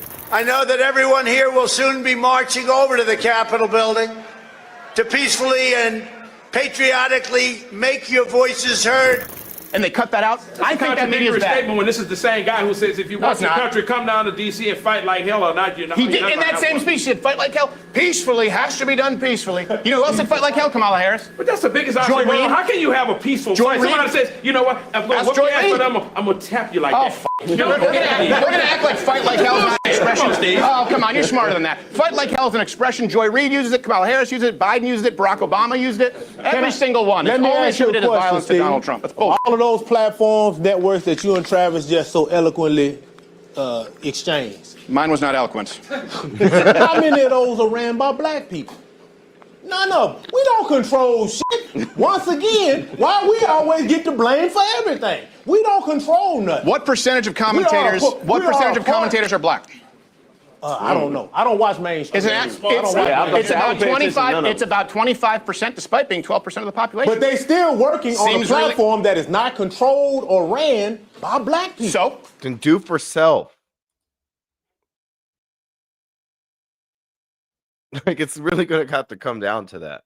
Keep saying, well, we don't have this and we don't have that. Do for self. Like, they just think the government's going to hand them out some money, everything's going to be fine, and then no, you have to participate in the democracy like everyone else. Not just sit on the sideline and say, well, we don't have the power, so who cares? Yeah, the average fucking person doesn't have power. We don't discriminate. So when you lay out responsibility, is Van Jones not black? Joy Reid not black? He black. Sonny Hostin not black? Black, yes. They're allowed to express their opinion. Is he on the Van Jones network? Is Van Jones Joy on the Reid's Van numbers Jones were dog network? shit. That's why she got fired. Is just he like on Jimmy the Kimmel. Van Jones network? So now Jimmy Kimmel's numbers are bullshit, but nevertheless, though, you had a national outcry where ABC had to retract and bring him back. I mean, someone from the left also shot up an ABC affiliate. affiliate. Huh? Someone from the left also shot up an ABC affiliate, so that was a big deal. See, again, Steve, we can go backward and forward all day. The broader context is the fact that, you know what? There is a part of white America that needs to acknowledge the fact that, look, even if reparations is not going to happen, because we damn well know it's not, right? At least stop preventing us from moving forward. Listen, do you know? I don't know how we are. Do you know right now, in the venture capitalist world, 97.3% of their money, their lending, goes to actual white firms. Now, there was a movement in Georgia where these women were given $20,000 to other women contestants because they had a little small minority component over there, right? That went to court, and they said you cannot do that because it is discrimination, but nobody ever challenged the VC, okay? So you explain to me, now again, we're within our own trying to build up one another, and you turn around and say it's discrimination. See, it's funny how there's an outcry whenever we do the exact same damn thing. You don't do the exact same thing. Crime statistics aren't the same thing. But you're talking crime. Because you know what I'm talking about? No, but what I'm talking about is there are young white kids who don't get good breaks either, right? They have some tough breaks, and they don't commit crime in record fucking numbers. And blaming them for this country. There's a lot of black people that don't commit crime in record numbers. Statistically, it's not the same thing. There's most of them. Most of them. Most black people don't. But a young white kid is 12 times as likely to be murdered by a black male than the other way around. In other words, white people, like you said, we're not going in killing black people. That it is absolutely a fact. So hard to what if it is true, guys? Yeah. What if that stat is true? Where is this happening? The real Earth. What if it's true? Hey, what if I could show you the clip and Donald Trump said, 1 second. Look, I'm the fucking minority here. I get it, right? I'm outnumbered. It's just why can't they just look it up for themselves? Like, that's what I'm like. They could look it up for themselves, find out the information, and then change your opinion. Or come up now, which you see new information, now come up with something better for a new solution. But to just sit there and be like, I don't agree. It's all skewed. What if Donald Trump actually said what I just said? And why don't you know? What if then they don't trust the government's numbers or anything like that, but then they trust the government to pay them reparations, and like, come on. I'm giving you is true, and why don't you know? At a certain point, hey, if you want to blame institutional, you publicize everything. If you want to blame a systemic, institutionalized, wrongdoing, maybe you should look at you guys being misinformed. The whole thing is fucked up. That's my point. The whole thing is 12-time murder rate. The whole thing is 12-time murder rate. That's a fact. Is that misinformation as well? What was that? Is that misinformation? I didn't hear what you said. I'm sorry. Is that misinformation when you look at Donald Trump ordering the ICE to go into primarily black cities along with the FBI? Is that misinformation? When you talk about New Orleans, what else can we say about those cities? What else can we say about those cities? Question, Steve. I'm asking a question. Is that misinformation? See, the way you're presenting it, yeah. No, Steve, I asked you. Is it because they're black, or is it because they're sanctuary cities? See, that's another bullshit term that you guys have adopted on the right. Come on, man. That's what I'm saying. No, it's an actual policy. It's an actual policy where they don't deport and they actually subsidize illegal. You hear about Aurora, Colorado? Steve, I'm gonna share something with you, and I hope I don't lose my job behind what I'm about to share with you. Let me tell you something. I hope you don't either. Let me tell you something right now. there is a big push with this immigration bullshit that is placating the public. Because let me tell you something, when they come to this country, the minute they hit the shore, the first thing they do is call and say that I want Medicaid. And guess what? By law, there is a record called non-citizen emergency expedited Medicaid. We have to give it to them, all right? So if you want to... And yeah, and they just took that out of the law. And now the Democrats are upset and saying they want it to come back in, or they're going, and they shut down the government because of it. Like, that law he just said was taken out of law this year. And now they're saying they want it to come back. What was it? And the Democrat CR continue resolution counter proposal section 57, and it might be subsection 27. But it's definitely section 57. If you want to go read it, they're saying they want that added back in. Turn around and talk about immigration, then you got to talk about the corporations and stop incentivizing this shit to happen. And nobody's asking why they got to pay nobody says that. No, nobody talks I agree with you. that, Why did Kamala right? Harris say that illegal aliens can't get Medicaid? But the problem I agree with you. existed. The problem existed long They before can. Kamala Harris, though. No, I'm telling you that the left. Why do you think we have a government shutdown right now? But that's what I'm saying. Right now, because the left wants government shutdown because of healthcare. It got that healthcare for who's going to be beneficiary? I bet Illegal aliens. Yeah. But see, you say that, but You shouldn't pay for that. I agree, that's right? Just like Someone saying here that illegally. illegal aliens can vote. And you damn well know they can. Of course they can. No, they can't. How do we do many it? instances have you seen? How many states have voter ID? Are you kidding me? When look, man, I'm from Louisiana originally. Okay, when I go to vote, damn it, the first thing they ask me to do is, please let me see you. Tim Walz just implemented a statewide free like IDs, so everyone can get a driver's license, no matter who. If you have a driver's license, you're going to be able to vote. Like, this is. How many states have voter ID? Okay, then you tell me the number. You got the number. It's over 20 that don't. So 20 states that don't. We were told illegals couldn't get on Medicaid, but here they are. But I just told you that. I just told you that. I agree with you. That is something that has been going on in this country for damn years. Because you know why? So let's support them. Who's the corporate benefactors? If you're gonna do that, then make sure that. Well, you know why? Do you know about the census rule change? No. And by the way, this actually directly harms the black community, specifically the black community in a lot of ways, because you have a much more comparable percentage of the population to like Hispanics, right? More than white people. You're close, depending on the state. The census rule that they wanted to change, which you can thank Donald Trump for reversing, was going to count people in the household whether they were legal or not. Do you realize that would actually change district seats, voting patterns, and the Electoral College? Why should someone here illegally be able to be counted? Electoral College does need to be changed. My point is, it would have been changed based on illegal immigrants. People who, and you know what else is pretty, hey, there's also a pathway to citizenship from the Democrat Party. So if you vote for us, you're going to get your free shit. And you know who pays for it? All of us. And you tend to have more Hispanic people in the black community who are there illegal. You live in closer proximity. My woman is Hispanic. She's Latina. Of course, she's nuts. But she'll tell you, because she has family members who are here legally, they're not at risk. Sanctuary cities are a problem. What about the companies that employ these illegal immigrants? See, they keep punish them all. Yeah, because once again, if I want somebody, are you going to punish the hand that feeds you? Come on, hold on. I'm asking a question. Yeah. The companies that employ these illegal aliens, they're profiting not only by the normal margin, by an increase because they're paying less to these people. But one thing, living in Texas and Louisiana, who gonna pick that fruit? Oh, plenty of white people. Plenty of white people. Man, plenty of white people. White people ducked and ran from picking that cotton. Didn't you see that? Didn't you see that? There was Ohio, I think it was Toledo, the meat packing plants. Once they said we can't hire illegal aliens, it was a line around the block of white people. Do you realize that the enrollment in the trades has gone up? They was inside. I said out there in that sun. Who gonna get out there in the sun and get them strawberries? Hey, who gonna get them peaches and them apples? You know who did that?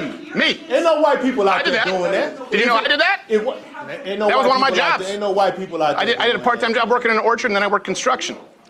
Why wouldn't we do it? How many white people? You might have been out there as an individual. That's what I'm saying. It's just because it happens. How many of them was out there?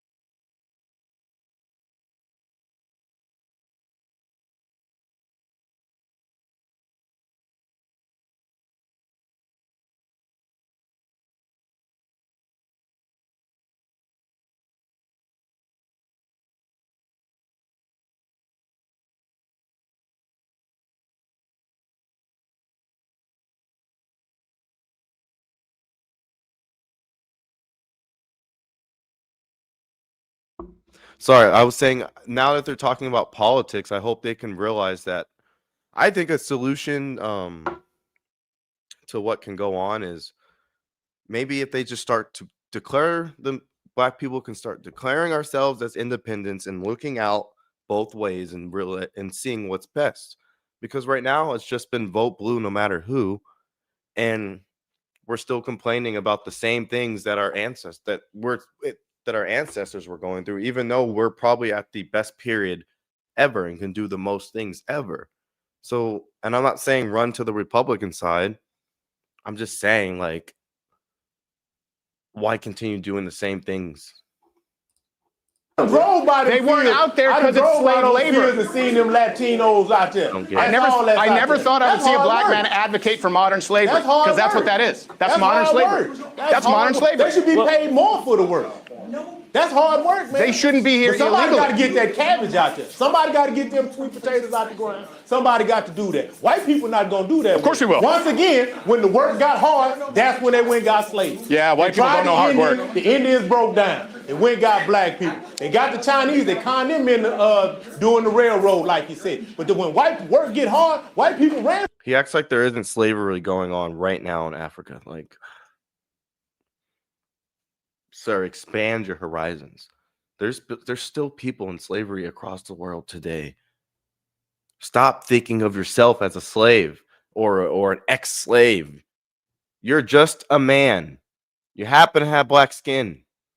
Go out and do something with your life. Like, From that kind of work. So you can't tell me in 2025 you're gonna go find one of them new generation upset white boys that's gonna get out there and climb that tree. I'm telling you, we all gotta find our way, it's a statistical right? reality. I'm telling you. That's not. And hey, what do you think happens when people coming from the third world aren't working here illegally as modern day indentured servants, slaves? What do you think happens when they're not there? Wages go up.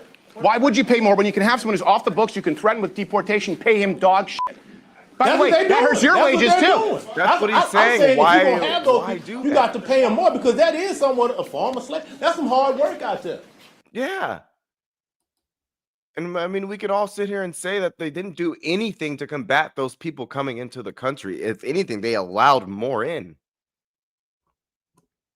So, like, realize what you're saying, connect that to your life, and realize they did the same thing to you. Wow. Crazy how he can say that, oh, that's a form of slavery, but then he's voting for them to come into the country. I really doubt he voted for Donald Trump. I highly doubt it. I'm like almost 98% sure.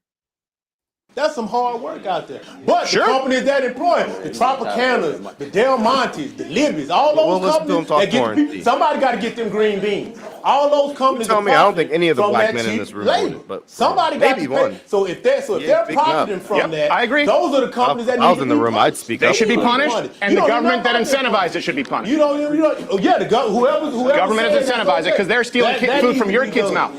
The borders. We can agree on that. Hopefully. I'm all with that. But if you gonna let them in here and somebody gonna profit off of it, make them folks have to spit that bread out.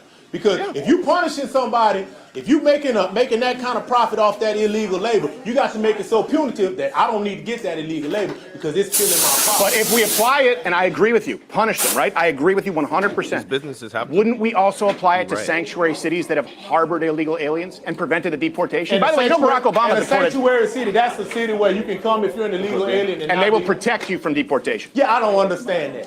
Exactly. That's why I was born here, so I don't give a damn about nobody that's illegally over here. If you ain't supposed to be over here, you got to deal with it. I agree. You got to deal with it. I agree, and anyone who's lost it should be punished. My kids was born here. My mom and my daddy was born here. My grandparents was born here, and so we here. So if you're not supposed to be here and you don't go through the legal channel, you got to deal with the consequences of that. Yep. Yeah, no, I agree. I'm not here for harboring nobody. I am for legally having a path to citizenship. Not legal. Right. That's different. Legal immigration is different. I agree. Legal immigration is different. And by the way, it shouldn't be easy. It shouldn't be easy. You should have to pass the test. It is. You should have to pass the test to prove that you're going to be here. You're going to contribute. Once again, I agree. Once again, if I just went to Montreal. If I wanted to move to Montreal, I'd have to do some shit. Oh yeah. It'd take like 3 years for me to officially become a citizen, and there's a lot of stuff that I had to do in them 3 years. Yeah. To prove to them that I'm worthy of citizenship. Well, it's even worse when people hear. This is why I say people don't realize that America is actually they provide more opportunities than any other country. Yeah, I agree. there should 100% be a pathway to citizenship. It shouldn't be the most easy thing in the world. You know what I'm saying?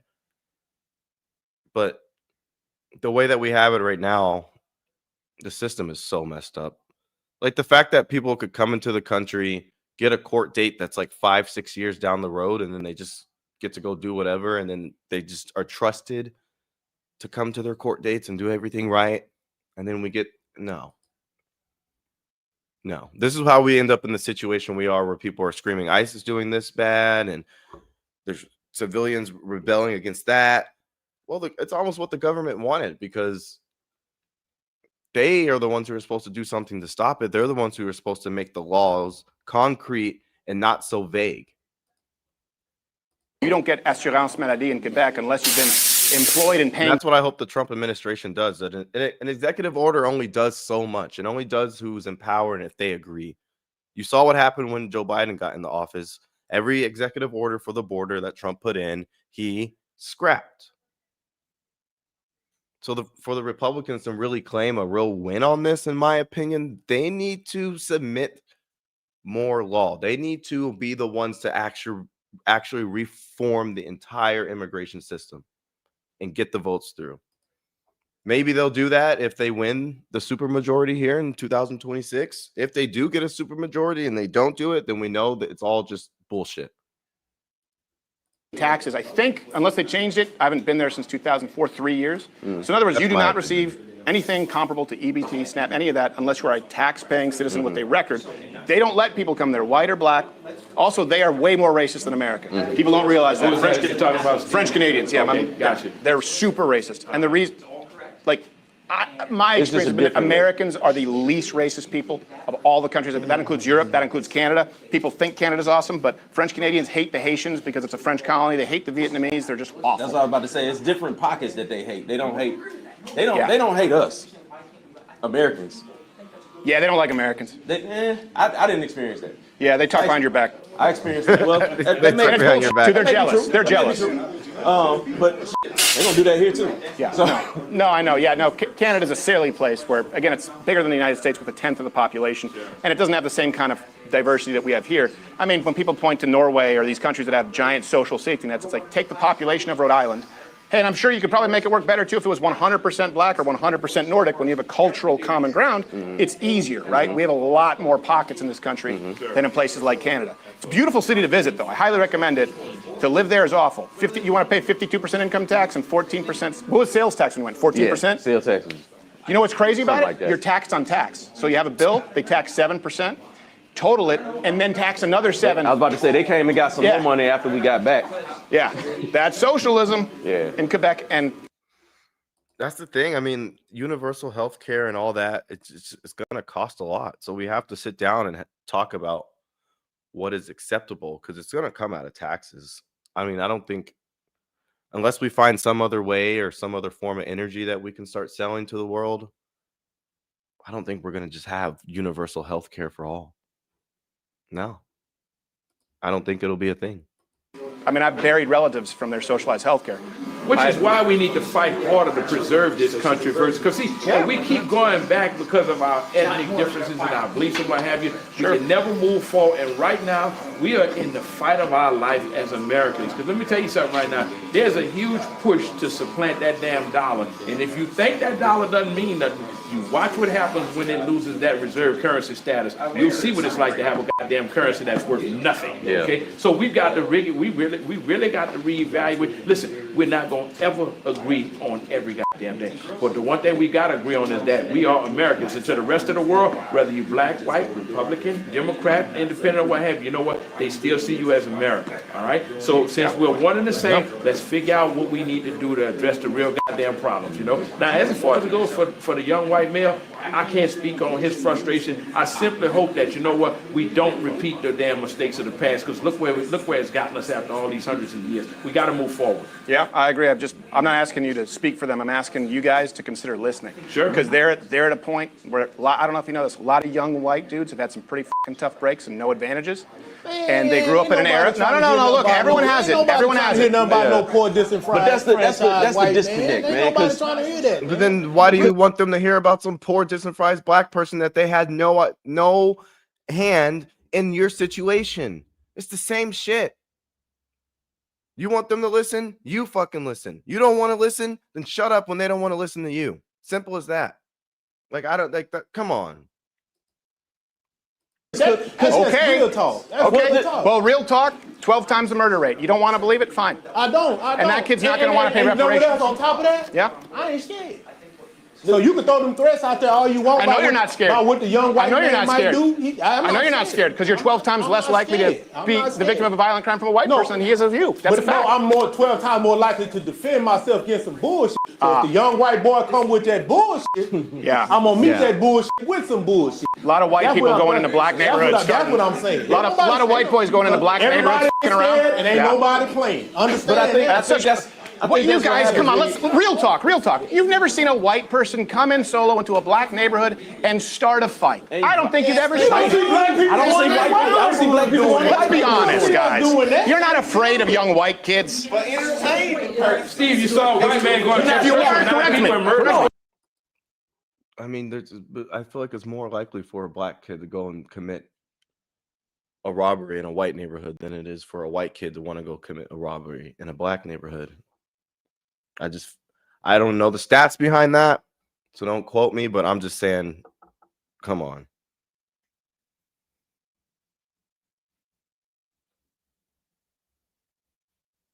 What type of question even is that? Why would he become a woman? I'm agreeing with you, but I'm also giving you a flip side to that coin that you completely ignored. No, because he said, I'll stop some bullshit from a white. I'll tell you, young white guys are afraid when they're surrounded by black guys. Okay, but don't come around black guys. I'm afraid when I'm surrounded by a bunch of white men. I'm just not going to allow my fear. I'm not. No, I'm not saying you. Dude, I'm surrounded. This could be an entire tornado of black fists raining on me for saying the wrong thing. Steven Crowder, I'm talking to boy that you're talking about. The young white boy that I'm not even saying I wouldn't deserve it. I'm talking to him. If you're that scared of black people, don't come around black They're not people. scared, they're tired of it. Well, don't stay away from us. Great. You got your own area. Then don't ask them to pay for it. And we're not because once again. Oh, so you want them to stay away but foot the bill. So you got to do that with everything and now else it's in the tax kid, now code. it's the boodle and nothing is it. Stay away from us but pay for us. Do you realize that guy's going to hate you? that other side of the coin. If we're going to do that, if we're going to give you that, then you got to go through everything and you got to give us the same thing. We're not going to pay for certain shit that we don't agree with. Can I ask you something real talk? While we're having real talk, why do young black men fight in packs? Why would we see a World Star video? I know personal experience. Young Asians fight in packs more than young. No, I'm talking about every time I tune in. I used to be a club bouncer, so I'm talking about video after video. That's what I want. Defenseless person on the ground. That's what I wanted to bring up because I've seen countless videos of black dudes jumping out of cars, blowing dudes down with ARPs, pistols with switches on them. They make rap songs about it. They're happy about it because they got their like, come on. Getting stomped by social media. That's conditioning. That's something somebody propped up that wants you to see that represents black folks. So you think it's equal across the board? That's the problem. No, I think it happens in any community. Do you think it happens more from young black men than young white men? No, it gets amplified more than young black men. Do you think young black men commit violent crime more than young white men? Let's laser in. Do you think amongst each other? Yeah. Do you think not that amongst the populace. You're saying you don't believe the 12 times rate? Do you believe that young black men commit wanton violence against white men more than white men do against black men? No. Okay. No, I find that. Then we're never going to find common ground or improve because it's a reality. Right, because you believe Steve No, I know that. And I'm listening to the kids who are living that. It would be like me telling you in 1960s to black kids going, you don't know. Let me speak for you. You can't speak for those kids. It's what they're going through. Listen, I want to listen, but you guys need to listen to them too. This is not going to go well. I'm hearing you. I'm hearing you. But I'm telling you. I'm just it's a one-way street. While I'm hearing you say that young kid is feeling this way, of course, I'm asking you to tell that young kid, consider the people that came before him. Hold on. The reason why we're in some of these situations is because historically we've had to deal with this shit forever. That's why he's getting his ass kicked at 7-11. We didn't ask for none of this either. That's why we got here and had to deal with the historical ramifications of what happened all across the country. So all across the country, it's a reality. So when we're asking for it, it's invalid. But when he's asking for it, we supposed to listen. Okay, 19 of the top murder cities in the country are blue districts with exponentially larger black populations than the rest of the country. What's up, y'all? Chicago, Baltimore, St. Louis, Detroit, where I'm from, Los Angeles. No, 12 times the rate. I don't know if they're random. But yeah, but more random attacks. In those cities, blacks are killing black people. You can say it's not. Black people are killing black people at way higher rates in those cities. Sure they are. But they're killing white people at 12 times the rate that white people are killing black people. That's a fact. I think if that were true, Steve, we'd have a national outcry and the government would bring all their forces. You're about to get one. That's what I'm here to warn you about. You're about to get one. Steve, that's what You're I'm about saying. to get one, and I don't think you guys see it coming. No, it's coming. I see it, but what I'm telling you is you're not gonna see the exact. You're trying to equate the black crime to the white. It's not the same crime. Because conditionally, you're right. It's far more violent. Culturally, it's far more we're violent. totally You're right. different. Culturally, we've had to deal with generation after generation of struggle and resistance to oppression. We've had to deal with that conditioning over history. Okay. Y'all haven't. So there's less fight in you. You're right. You tell that to a kid. What is he saying? He's conditioned to be a victim because of the history, or can he make his own decision as a grown man? He is a grown man. He can either decide that I'm going to allow the history of this country to affect me and my everyday life going forward. Like, you're telling me you can't navigate through life without just blaming white people, or if anything bad happens, it was white people, but if something good happens, it was just a happen fortune stance. Like, come on, you can't just have hard work. It's getting hard to keep listening. A wheelchair who was getting a pack of smokes. Huh? You tell that to a kid in a wheelchair for life who was getting a pack of smokes and was being white in the wrong neighborhood. See if that argument works, and then ask them to pay for reparations. Unfortunate things happen. Are people ever responsible for their own decisions? Yes. What I'm trying to tell you is young white people are going, we're tired of being blamed for racism when we're getting beaten up, we're getting killed, and we don't have any affirmative action or DEI, and they're saying we need to actually have a conversation here.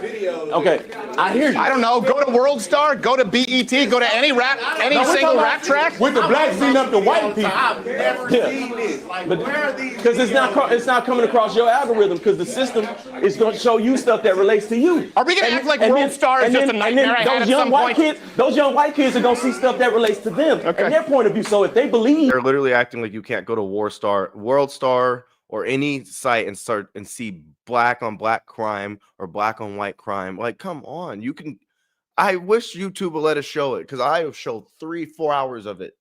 I could find it. You can go on your phone right now. You watch one video, it'll just keep popping more and more and more different situations, even more violent. So for them to sit there and say, I don't know where this is coming from, like, really? You're going to be a grown man and be that naive and stupid? That's why I said the mindset they have is pathetic. that they're being hunted. They believe that people are out. If you want to see one, go to the Spirit Airlines terminal. That supports that. That's the algorithm. That's why I say stay off of social media. That's some bullshit. Stay off of social media. It's not an algorithm. Think for yourself. I agree. That's why I'm here. Talk to people that's different from you and talk to them. And I agree. where they're coming from. I agree, but I don't hear a lot of listening. Listen to them too. I am listening. I don't hear a lot of listening to young white kids. I believe you just say that's not true. You go on these college campuses. I never said you do that. have a pulse of that generation. I don't doubt that. But what I want to think, in my estimation, this is what I've observed. That's not true. That's we not are true. diffused. That's not true. But he has no numbers to back up what he's saying is not true. You could have just shut your mouth for a second, grabbed your phone out, looked up some statistics, and if you found something to combat what he's saying, boom. But he keeps just saying, that's not true. That's not true. The numbers are skewed. Well, where's he getting his numbers from? Because it doesn't seem like they have any. We're not just looking at the FBI website. Necessarily the problem, but we're the few that's trying to get lit. See, there's a sect of white people that are trying to start fights or start a revolution against black people to fight the fight that they really want to fight against other white people. Okay. See, that's what keeps getting tossed to the side and covered up. See, we're just diffused. Once again, there's not enough of us to make an imprint in this country if it popped off like that. There's not enough of us. So we're the trigger. That's why you see the random outbreaks of violence when it is a lot of times white on black. It's to get the black people riled up and mad at white people so that we can go and do something to negatively affect. That's why I say a white community to get this party started. All right. Now, the thing is, they fall for it every single time. If you know, like they, so why wouldn't the bad actors continue to do that? You guys fall for it every time. And then, like he just said, it's the liberal media who is projecting these bad situations and inflaming them. But then again, they go vote liberal.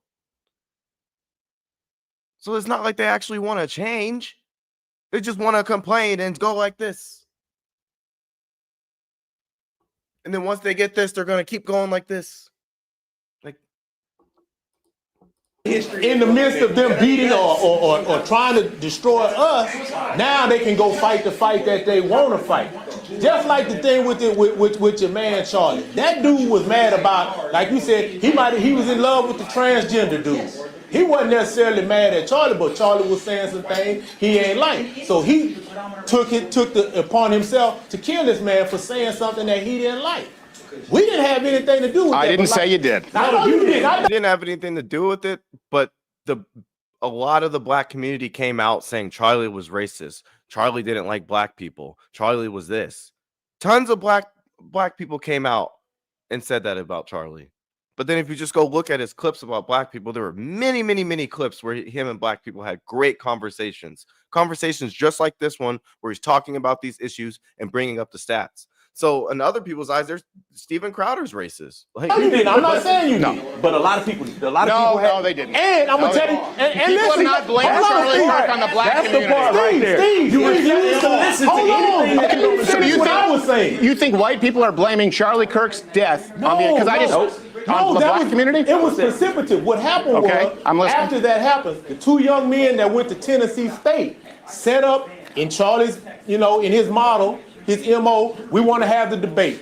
Illegal aliens got to do this, and DEI got to do this. Now, why would you go to a black college, which Charlie didn't do? That wasn't his thing. He was going to big PWIs, go and sit down with the big school. Why would these two guys go now, with the country in the state of upheaval that it is, go sit on this campus with no permits? With no permits to go have a debate with people that didn't know they were coming. Why is that a problem? It's a problem because, number one, you didn't get the permit. You didn't even go the proper route to do it. But secondly, you knew what that was going to do. At the time that what is it going to do? You were going to incite.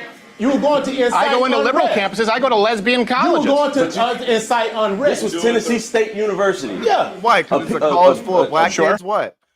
The same college of black kids who have failing graduation rates, terrible education, can't even sit there and have a conversation without screaming racism.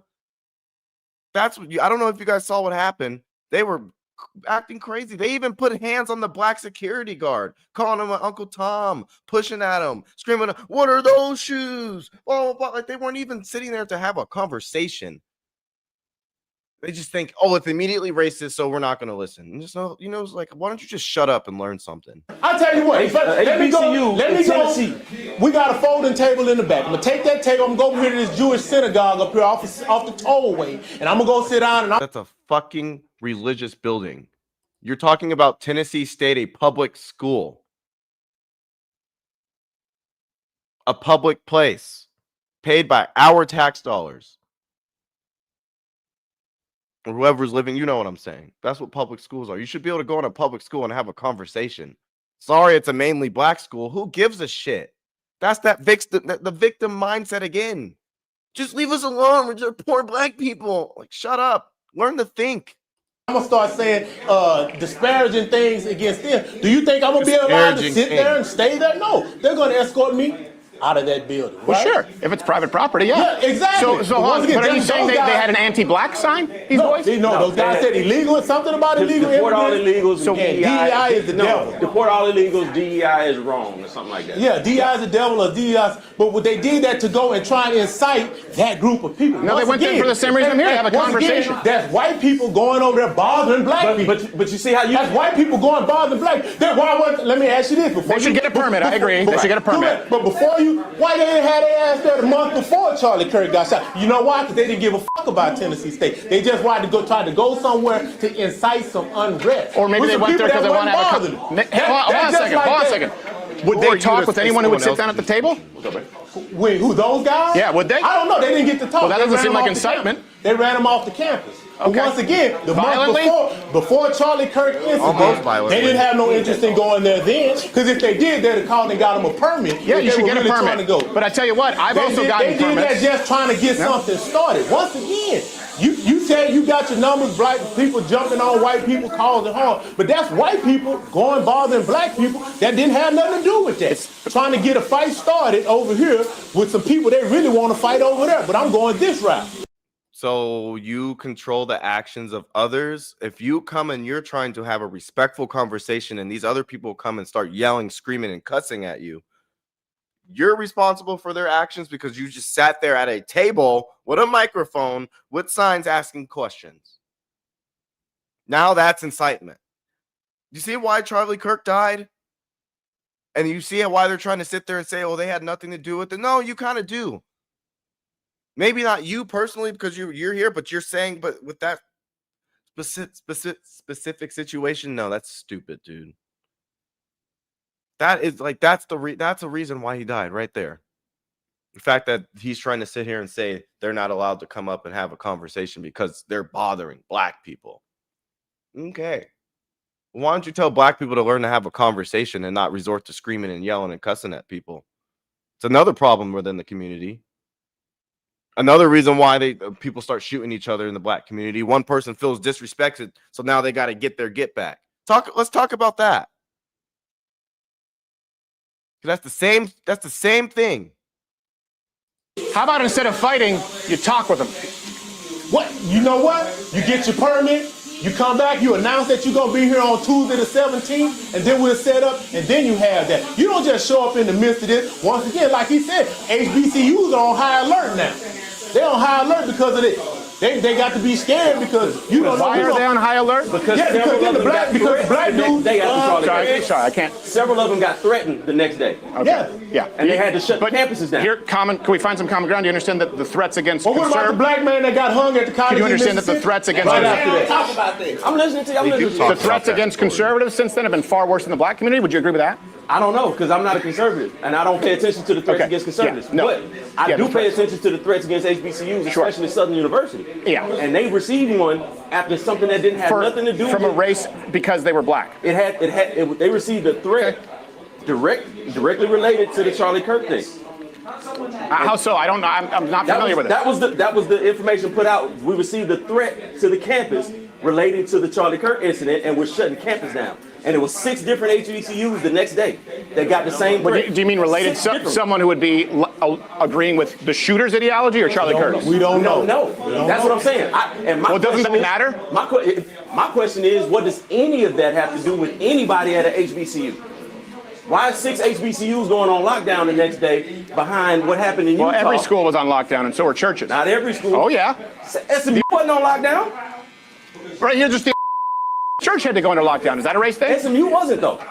I don't know if SMU was. I know that they cleared out class for the day. Goes there. They weren't on lockdown. Do you really think that since Charlie Kirk, it has impacted the black community more than any other community? I didn't say that. I just said, why are we getting anything? You shouldn't be getting anything. That's why Charlie Kirk shouldn't be shot. So my question is, well, how is this? What is it? How is this relevant? Well, because once again, that actually happened. There's real stuff that happens, and it creates other tensions that people start talking about. Like, okay, when the young man is found hanging on a campus a couple of days after that, like, there's all kinds of.